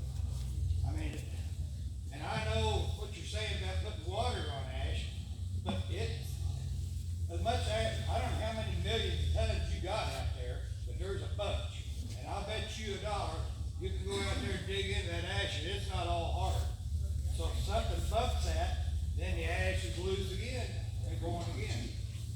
I don't want everybody coming up and assuming me wanting to whip behind it because I was an ash hauler, but I only done it. But I know for a fact that the ash was dumped in the lake. It's dumped in the lake over at the sea. I dumped it in there with the end of it. You better not have dumped it in Lacey. Why the fish is so bad out there? I'm Cynthia Smith. I lived 20 years ago in Lacey in Lynn County. We have gone through this twice. We worked with Aaron Brockovich, and let me tell you, it's not going to end. It's not a joke. How many of you sitting here when somebody brought up about the water said, oh, well, it's just the water. It's not just the water. I have 10 people, my best friends are in the cemetery because they drank the water, because they thought it was a good thing. I noticed you're not drinking water, you're drinking bottled water. Do you drink water out of the lake? I just brought that in with me tonight in my car. Does the water from this lake go to another state? Water from this lake go to another Water state? from Truman, what states does it go to? I don't know what's in the reservoir system. We had a lawsuit with Tyson. We won the lawsuit because our water went to other states. We had other states suing us. We need to know where this water goes. And also, you know, these are country folk. You don't mess with country folk because they know the earth, they know the water. And you know, they know what they're doing. And I hope Mr. Stewart does not drop this lawsuit because he's got a really good one. And thank you, Mark, for standing up for those people. We need somebody that stands for us. Thank you. Okay, Chase Larson.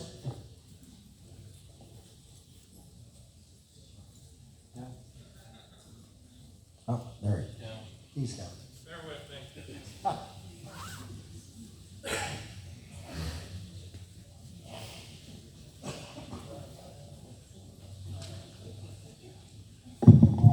So I wanted to go on record. I actually think coal and nuclear are the best forms of energy. We have a solar issue we're fighting. I think it's terrible. I'm totally for coal, but I think we need to be good stewards with it. I find it interesting that in Henry County, 2 years ago, we built an oncology lab. They do that based off of numbers, which means the numbers in Henry County are high for cancer. I know you're not going to be able to answer that. I don't have the data. I just have the building. I also find it interesting that when the plant was operational, there was less fly ash and less issues than when the plant goes down. So my follow-up to that, how long has the Hawthorne plant been operational? So I believe 68, I was going to say late 60s, early 70s. So you ran out of room in 2018? Yes, we ran out of the storage facility that we were using. That's correct. Okay. I mean, that might be true. I just find it crazy that it was operational for, 70 years? And then all of a sudden, when this plant closes down, you run out of room over there? 54 some years, and it wasn't immediate. I mean, it wasn't the day this plant shut down. It was 2, 3, 4 years after that. So. Okay, yeah. The fly ash though started being hauled in when this plant was shut down within about a year. I believe 22 was the first year. Is that right? 22, yeah. So it's about 2 years now, 2.5 years. How much do they haul in per day, give or take? How many tons? It's about 15 to 20 truckloads. Do you guys know how many tons are on a truck? 20 tons. Do you know how much the plant produced when it was running a day? That I don't know. Would it be reasonable to assume considerably less than 20 tons? No, not necessarily. I mean, all said and done, the 3 generating units at Montrose were roughly similar to what we have out at Hawthorne. So it'd be, it was a smaller unit, but not by a whole bunch. I do want to thank you guys for coming. I mean, that's good of you. I want to thank Mark and Jim for coming. I ask everybody up here, do not let the issue drop. Do not let this go away. Find a solution. Figure out what's causing it. My gut tells me you probably are within the EPA and DNR regulations. The problem with that is I think EPA and DNR regulations are horse shit. You look at any area where something like this has happened, whether it's Brockovich, whether it was Dew Point versus Wilbur Tennant, DNR and EPA at the very first meeting, at the very first testing, they always come out in support of who they regulate and who they write the rules for. So if we find out that you are truly in compliance, then those rules need changed. Because just because it's acceptable under the law does not make it right.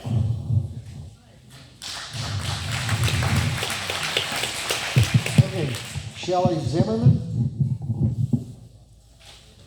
I don't even know where to start.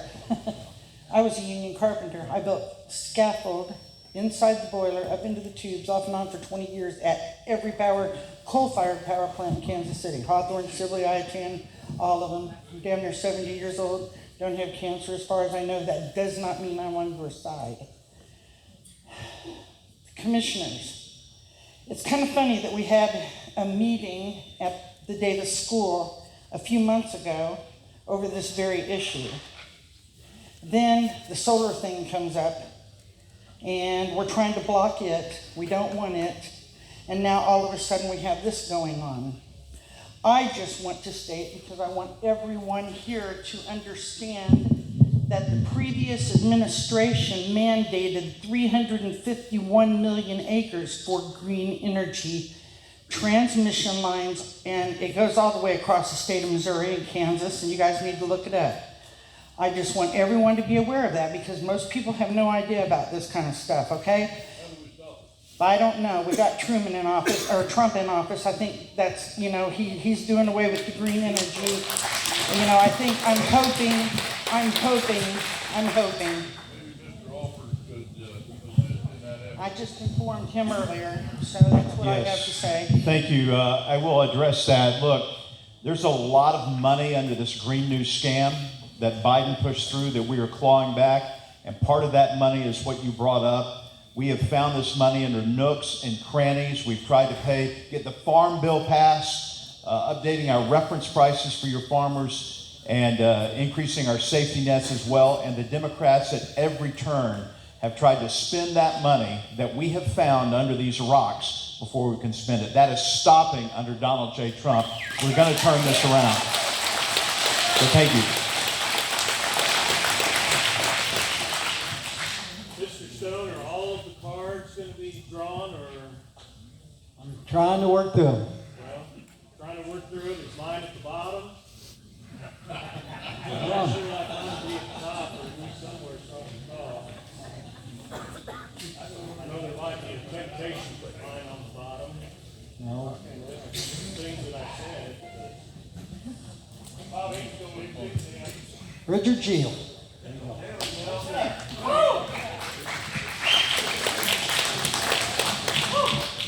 My name's Richard Shields.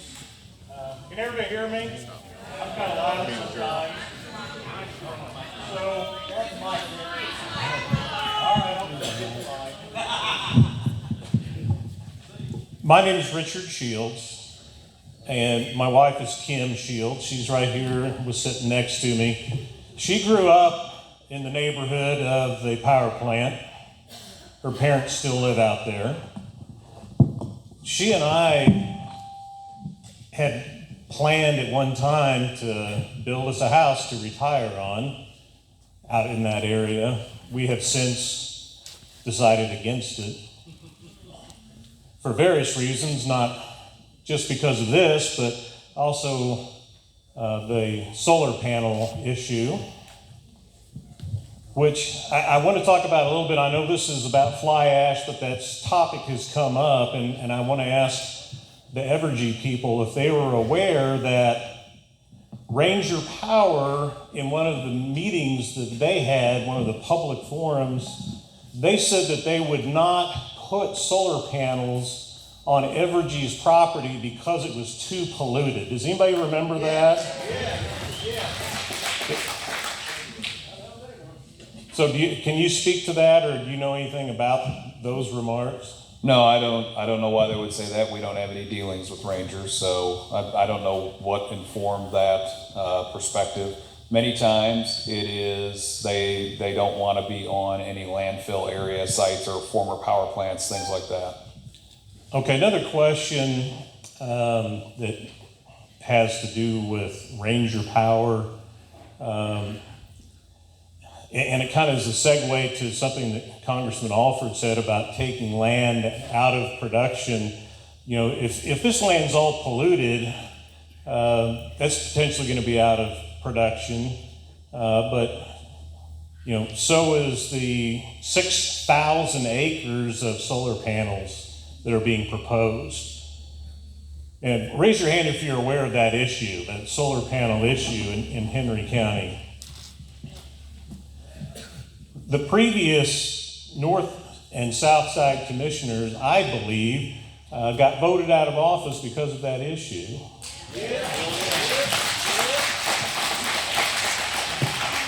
And myself and over 100, many of whom are probably here, have engaged the services of an attorney in Kansas City who's going to be filing, hopefully tomorrow, a lawsuit to set aside the Chapter 100 agreement that the previous administration and our presiding commissioner. So if you're with me on that, I'd like to hear about it now.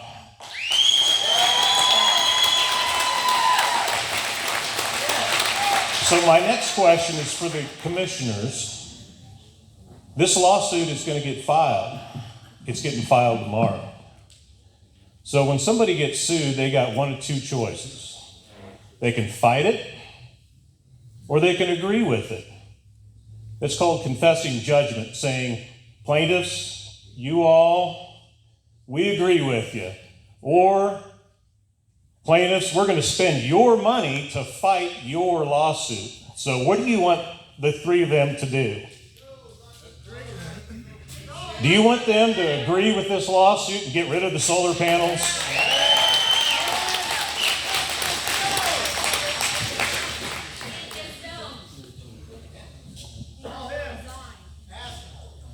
Well, I'm not going to ask anybody to resign because I don't know if that's necessarily my place, but I don't know if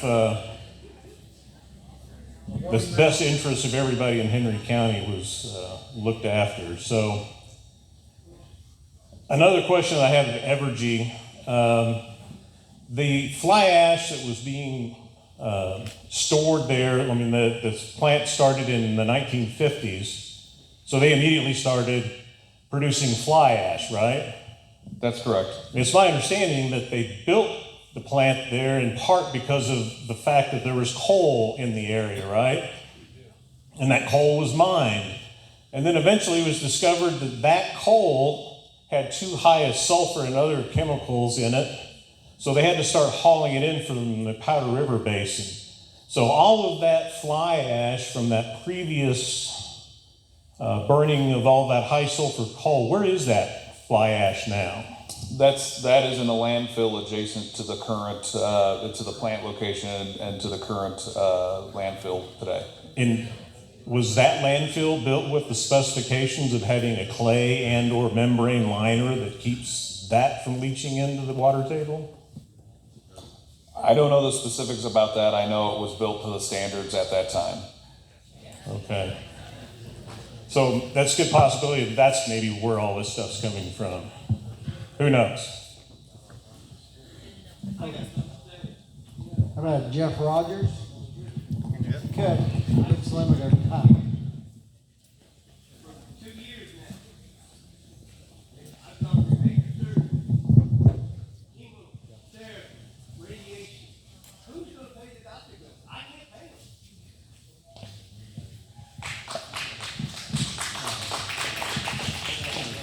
I appreciate you coming. And Lord knows I hope you're right. Okay? If I'm walking down the streets of St. Louis and a big wave of beer comes down, I'm gonna probably go St. Louis Anheuser-Busch. So you're gonna get blamed, I'm sorry. But that's how it works. I got a child in Davis. They deemed us not safe. I'm a little disappointed about it. It's taken all this time to figure out. Yeah, we live on Deepwater Creek, right downstream. What I want to know, and everybody in this room has a right to know, are we safe in our homes? Is my child safe where I'm trying to raise them? If it's not safe for them to go to school, I think I need a test to tell me if I'm safe at home. So, one test, a test is like being a little bit pregnant as far as I'm concerned. We all deserve a test for our homes. Because I don't really care if it's safe over there. I'm sorry, I'm selfish. I'm worried about my kids in my place, on my property. So, anyway, that's what I've got to say. I think the most important thing y'all can do tonight is make us feel safe or let us know how we're going to raise our kids. That's the most, I don't care about lawsuits, I don't care whose fault it was, that horse is out of the barn. Right now, I need to know how my kids are getting raised and if they're safe in my home. Thank you.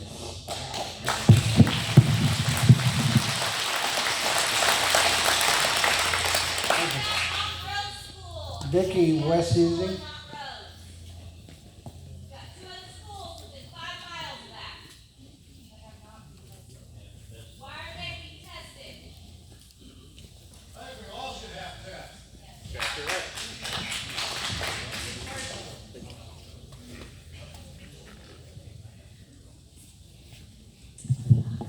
I would like to know what you intend to do with this fly ash, the pile that's cement.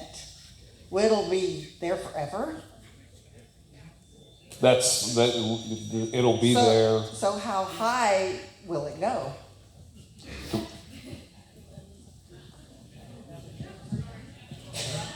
I'd have to look into that detail. I don't have it off the top of my head. There's a permitted height that it can go, and we won't exceed it, but I don't know. When you off run the top out of my of head. that space, where do you go? Well, we would look at other alternative places that we could, that we could store the ash. One of the things that we are starting to do is we're starting to look at more natural gas generation that doesn't have this issue. And we're also partnering with several entities to look at small modular nuclear reactors that, again, it has, there is nuclear waste that's associated with that, but it's much, much smaller, and we can do that storage on site as well.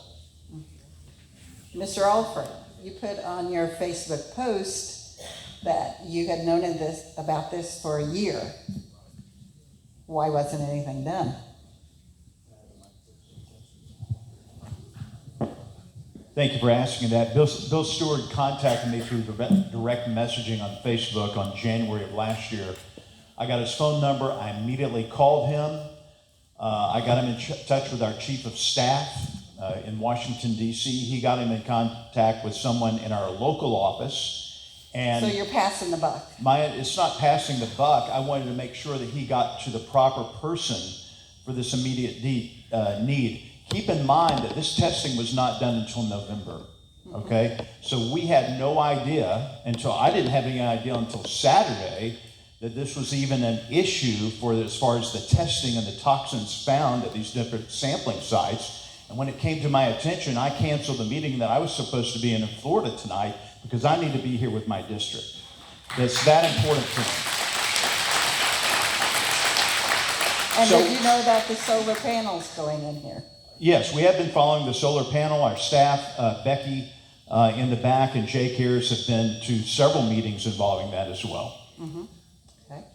But I just want to make it clear, we knew about Mr. Stewart's situation with the fly ash. We made contact with the chief of staff, who made contact with our district staff, who then directed, is my understanding, Mr. Stewart to the Missouri Department of Natural Resources. So was anything done then? I don't know what was done. We tried to guide him in the right direction because our office didn't have the channel to get anything done on the federal level at that point.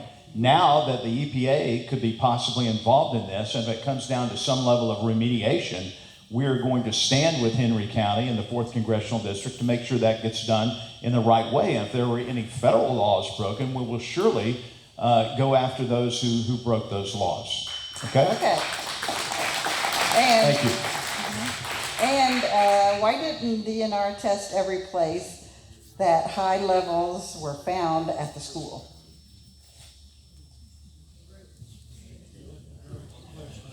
I'm sorry. Why didn't you test where the high levels were found? Did you test those places at the school? At the school, we tested at the school based upon the areas in which we felt were also in alignment with what the concern was. So there was only, from my understanding, 7 areas that were tested on that site. And did you test all of those 7 areas? 5 of those areas. And primarily because when I got here on Saturday, after deciding we were going to come here, it got dark and I couldn't test any more than the 5 that we did. But there's doubles on each one of them. Okay. Are you going to go back and test then? That I will have to follow up. I'm the representative that's sharing this with you. So I'm here to collect the information as well, and then we will do our job to continue to. Okay, we've got a recording of you, so let's follow up. I would like to say something real quick in his defense. My understanding was, after talking to Bill, that he got a hold of Mr. Alford, and he immediately acted upon it. But my understanding was that DNR did not respond to Bill. That's the direction he's sending. They did not respond. So I'm going to give kudos here because he responded very quickly.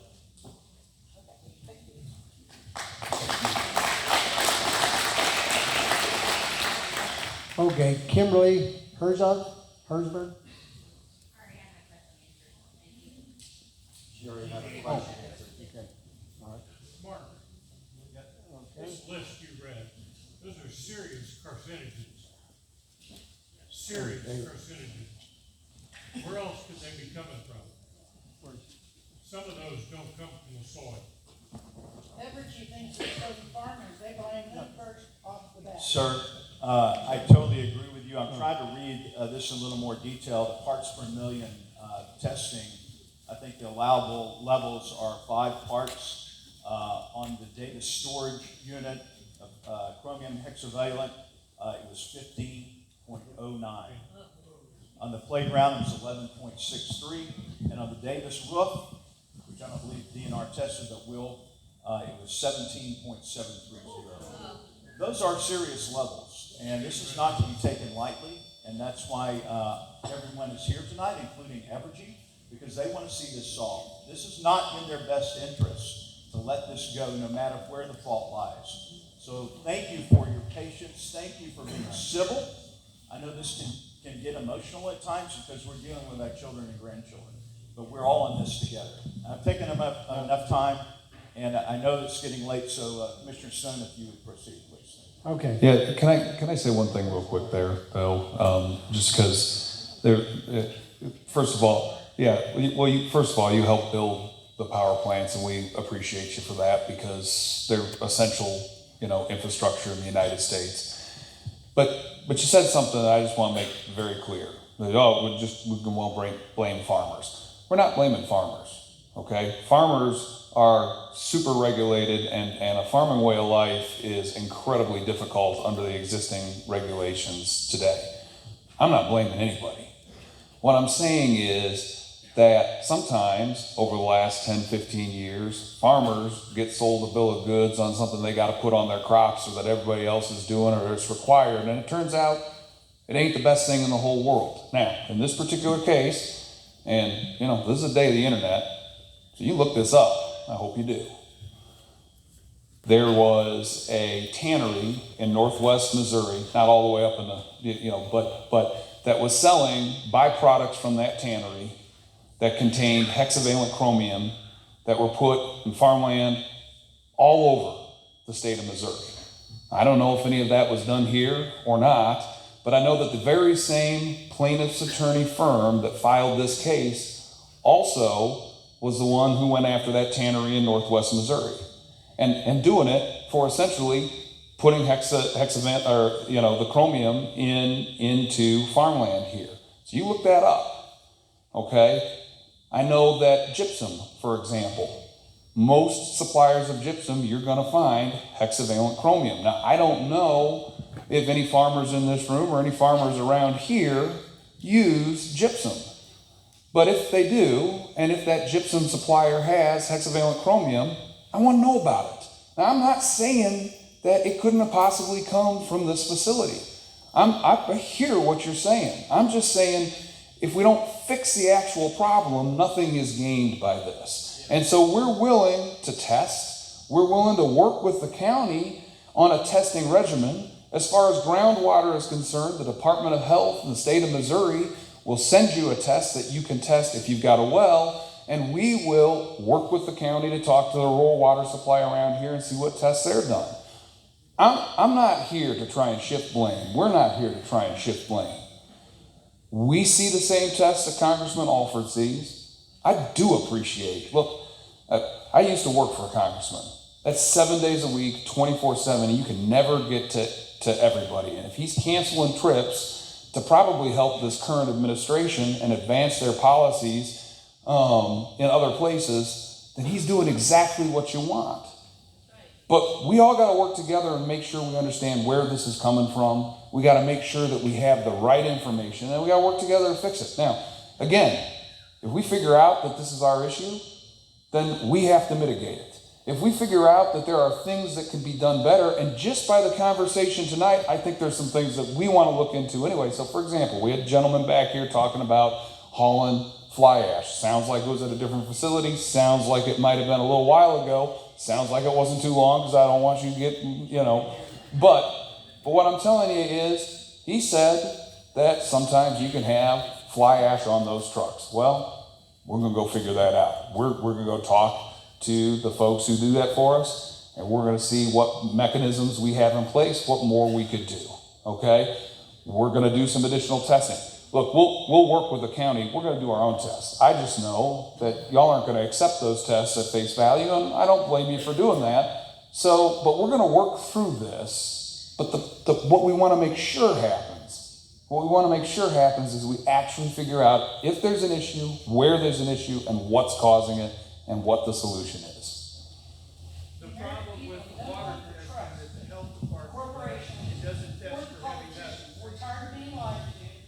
We're tired of being stolen from. I still wonder if this is not a big land grab. I heard about this about like a news thing.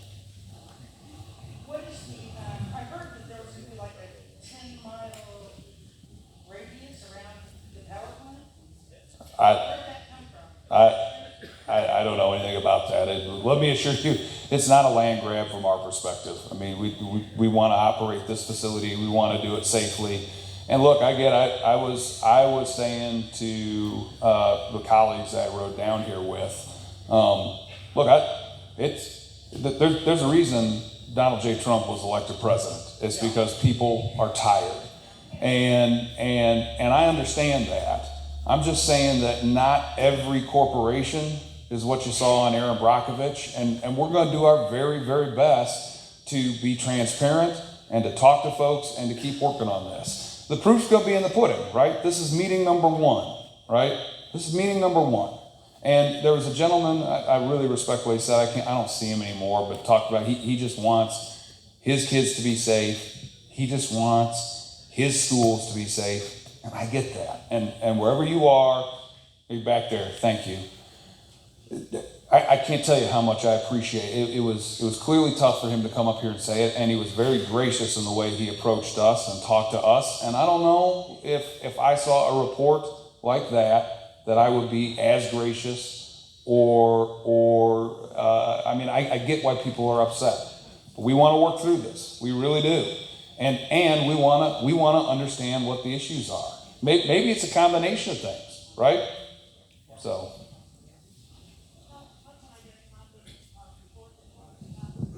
I believe at least a redacted version is available on MyKDKD.com. MyKDKD.com. There you go. MyKDKD.com. Radford Media Group, right? I didn't know about you until Friday, but I know all about you now. So thank you.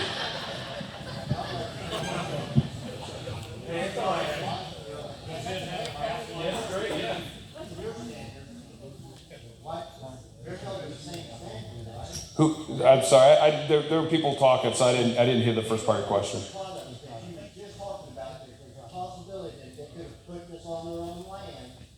They're held by the same standards you are. That's correct. So how could theirs? I mean,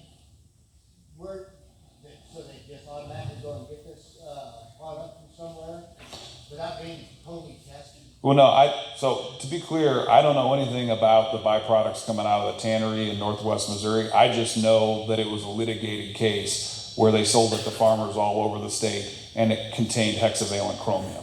And it's the same law firm. So all I'm saying is there are other potential places, and we want to make sure that we understand the full picture. That's all. If I keep answering questions, Commissioner here is not going to get through his list of people who signed up, so I'm going to wait and give the mic back to him. Okay, if we could, one of the things I will tell you, today I talked to can you hear me all right? There we go. All right. Today I went over and talked to the water company. They handle the water that comes around, actually out of Clinton water, everywhere that's getting water out of Clinton. And they had a test, they have to send it in every year. I showed him some of the things there, and we're in Henry County, or around Clinton. If you're on the Henry Water Company, that water's safe right now, and they also went ahead and today sent in tests for that and number 3 water district. That's the only 2 that they control. And anyway, when we get those tests back, we know that they have to file that once a year. So anyway, they got them on the last. Pardon? I'll tell you what, I got one of them. We'll have to look. I really didn't go through everything. Okay, anyway. Got, One is the chemical, and this is to my understanding, I got the test today. Okay. The chemical does do the heavy metal testing. I think that's what he had said today, but wanted to make sure to get a current one back and everything's good. But anyway, the last one they had that we'd seen that's online, it was okay because I didn't go through all that. And he said if it wasn't on there, there wasn't any in it. So anyway, that's what they said. Now one of the things I will, and you have time and everything, if we could, I want to give everybody, especially Evergy, I appreciate y'all coming today. We'd like to maybe go and try to have another one after we can figure out what's going on. I think now we will get some answers on how to try to get a handle on it and see what we need to do. And I think they'll work with everybody.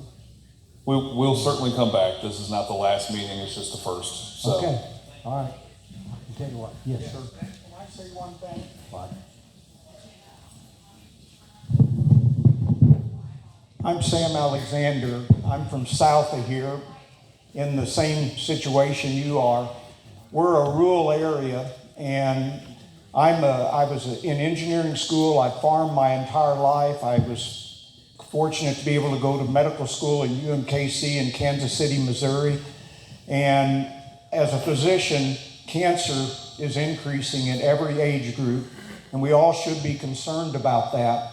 There's a lot of stuff in our food supplies that shouldn't be there. And I was a patron of your company as Kansas City Power and Light at the time, and you guys took good care of us, and we're not pointing fingers, but at the same time we need to make sure that the people here in this area are safe. And I also want to say our Congressman Mark Alford is an amazing guy. He's at work for us. I called him a couple months ago. He was landing in Cairo to talk with Benjamin Netanyahu to give our support to Israel. And if you remember, Mark, I told you to tell him that all of us from the 4th District had his back. And he is working hard for us. I was in Washington, D.C. 3 weeks ago and saw our entire congressional office, and he was working harder than any of the other U.S. congressmen. So he's done a wonderful job, and thank you for what you've done, Mark. And thank you to the commissioners for your work on this. You're concerned about your people. As a physician, I'm concerned about people. I'm concerned about the cancer. I'm concerned about the kids. I've got children, grandchildren. I'm a 7th generation farmer here in the state of Missouri. We get exposed to a lot of chemicals in the farming industry, and it's dangerous. And we try not to put those chemicals on our fields because I think it's hurting us. So we need to all do our part. We need to be respectful of each other, but at the same time, we need to demand results. We need to get to the bottom of this, and we need to fix the problem. I can tell you from my engineering school time, there's other uses for fly ash. It can be put in concrete, it can be put in pavement, and there's no reason to be hauling it here to rural Missouri. It needs to be in the streets of Kansas City, and it can be put there safely where it's shielded from going into the water supply. And I think we have other options that we can do rather than bringing all that here right into our water system that feeds the Osage River and the Missouri River. I think we need to be wise about that, and as citizens, we need to do our part. And I want to thank each and every one of you for being here and being part of this. This is a really, really important thing, and don't give up. You know, keep fighting, just like President Trump. Fight, fight, fight.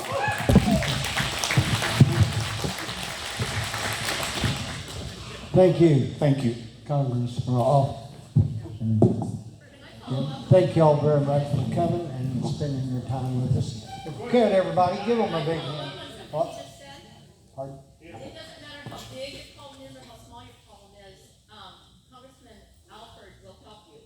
My son was stranded in Scotland because a dog had chewed up his passport. I don't know how that I texted him. He texted me back. My son was sitting there, his wife from Paris back home. It sounds like he's a student. His wife, the other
Aubrey, can we give him a big hand?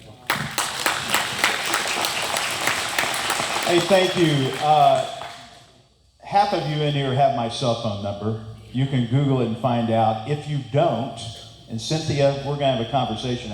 And I will stay here tonight as long as you want to talk to me about anything. But my phone number, if you want to write it down, is 816-739-4097. And I will try to text you back. I will get you in touch with whoever you need to make things happen for you and your family. All right? Thank you. Thanks for having us, Jim. Thank you. What?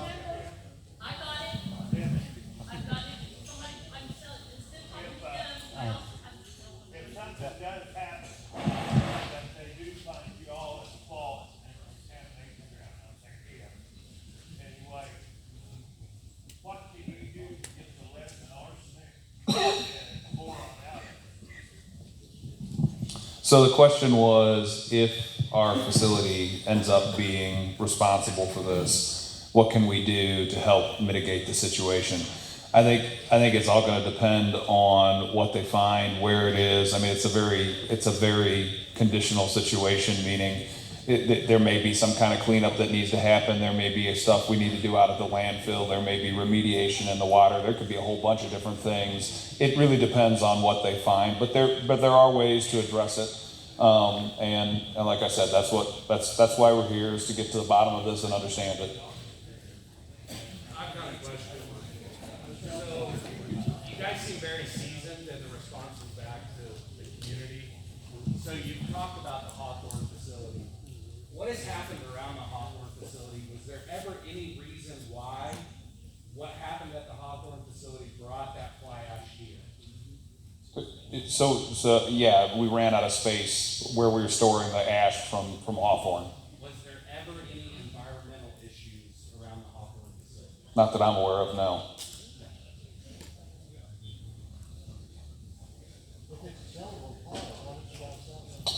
Some plants do sell it. I'll be honest with you, the reason that these days we take a very skeptical eye at selling it is this very reason.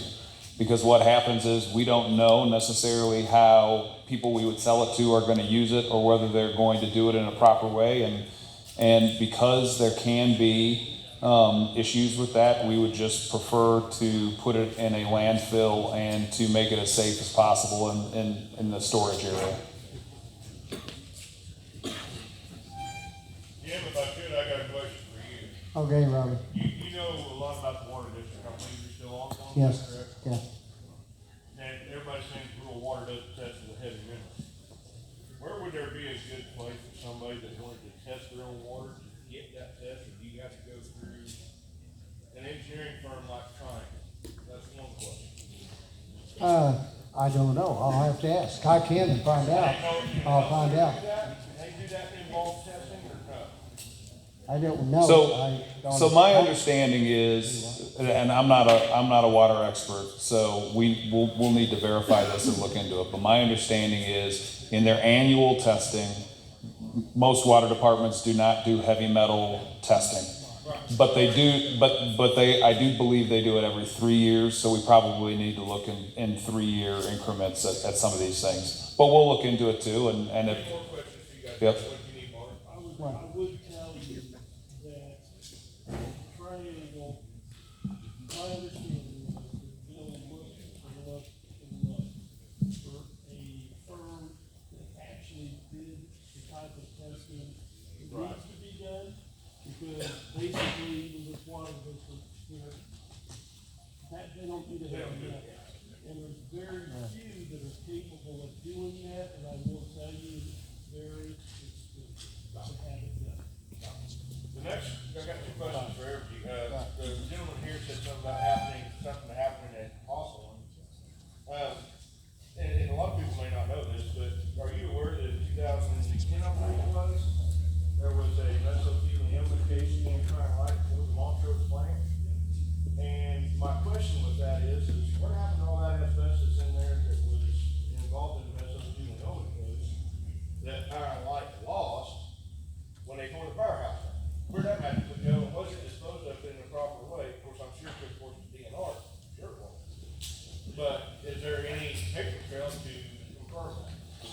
So I don't know specifically about mesothelioma cases at Montrose. It wouldn't surprise me to hear that there were some. There were some mesothelioma. We've had several of those, and well, that's what I'm saying. I'm not doubting you. I don't have any personal knowledge of it, so I can't answer the particulars around that case. What I can tell you is when we assembled that plant and did all that, that was all done pursuant to the standards that you're supposed to do that stuff with. And I don't know where all that material was taken or what was done with it, but that's something we can figure out and we can talk to you about.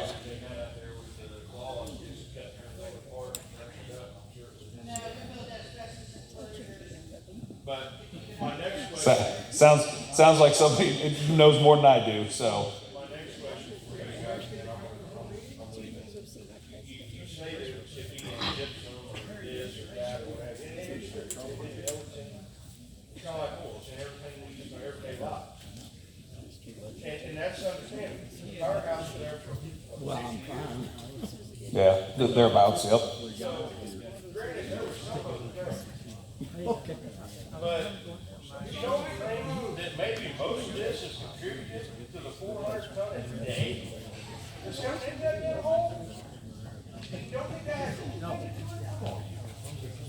How many can go? 400 ton a day. If your calculations are correct. Yeah, so 300 to 400 tons a day. That's. 400 ton a day wasn't there before. No. And now all of a sudden there's a problem, and you don't have No, the power plants that were there before did generate considerable daily tonnage. Yeah.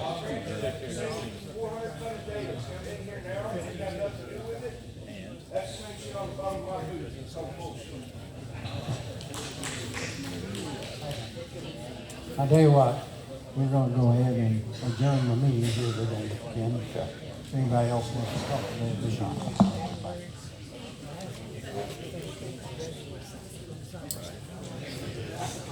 So it's still in, have you talked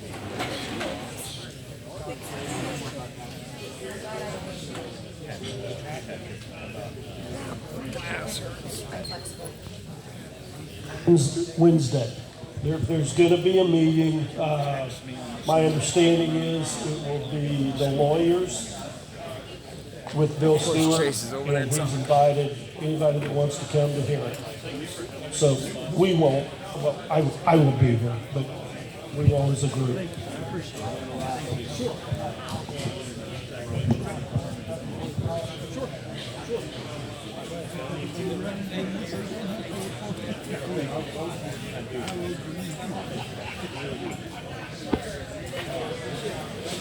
This man. So.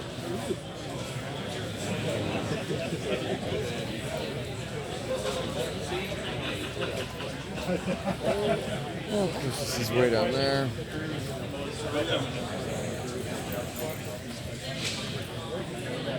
That was very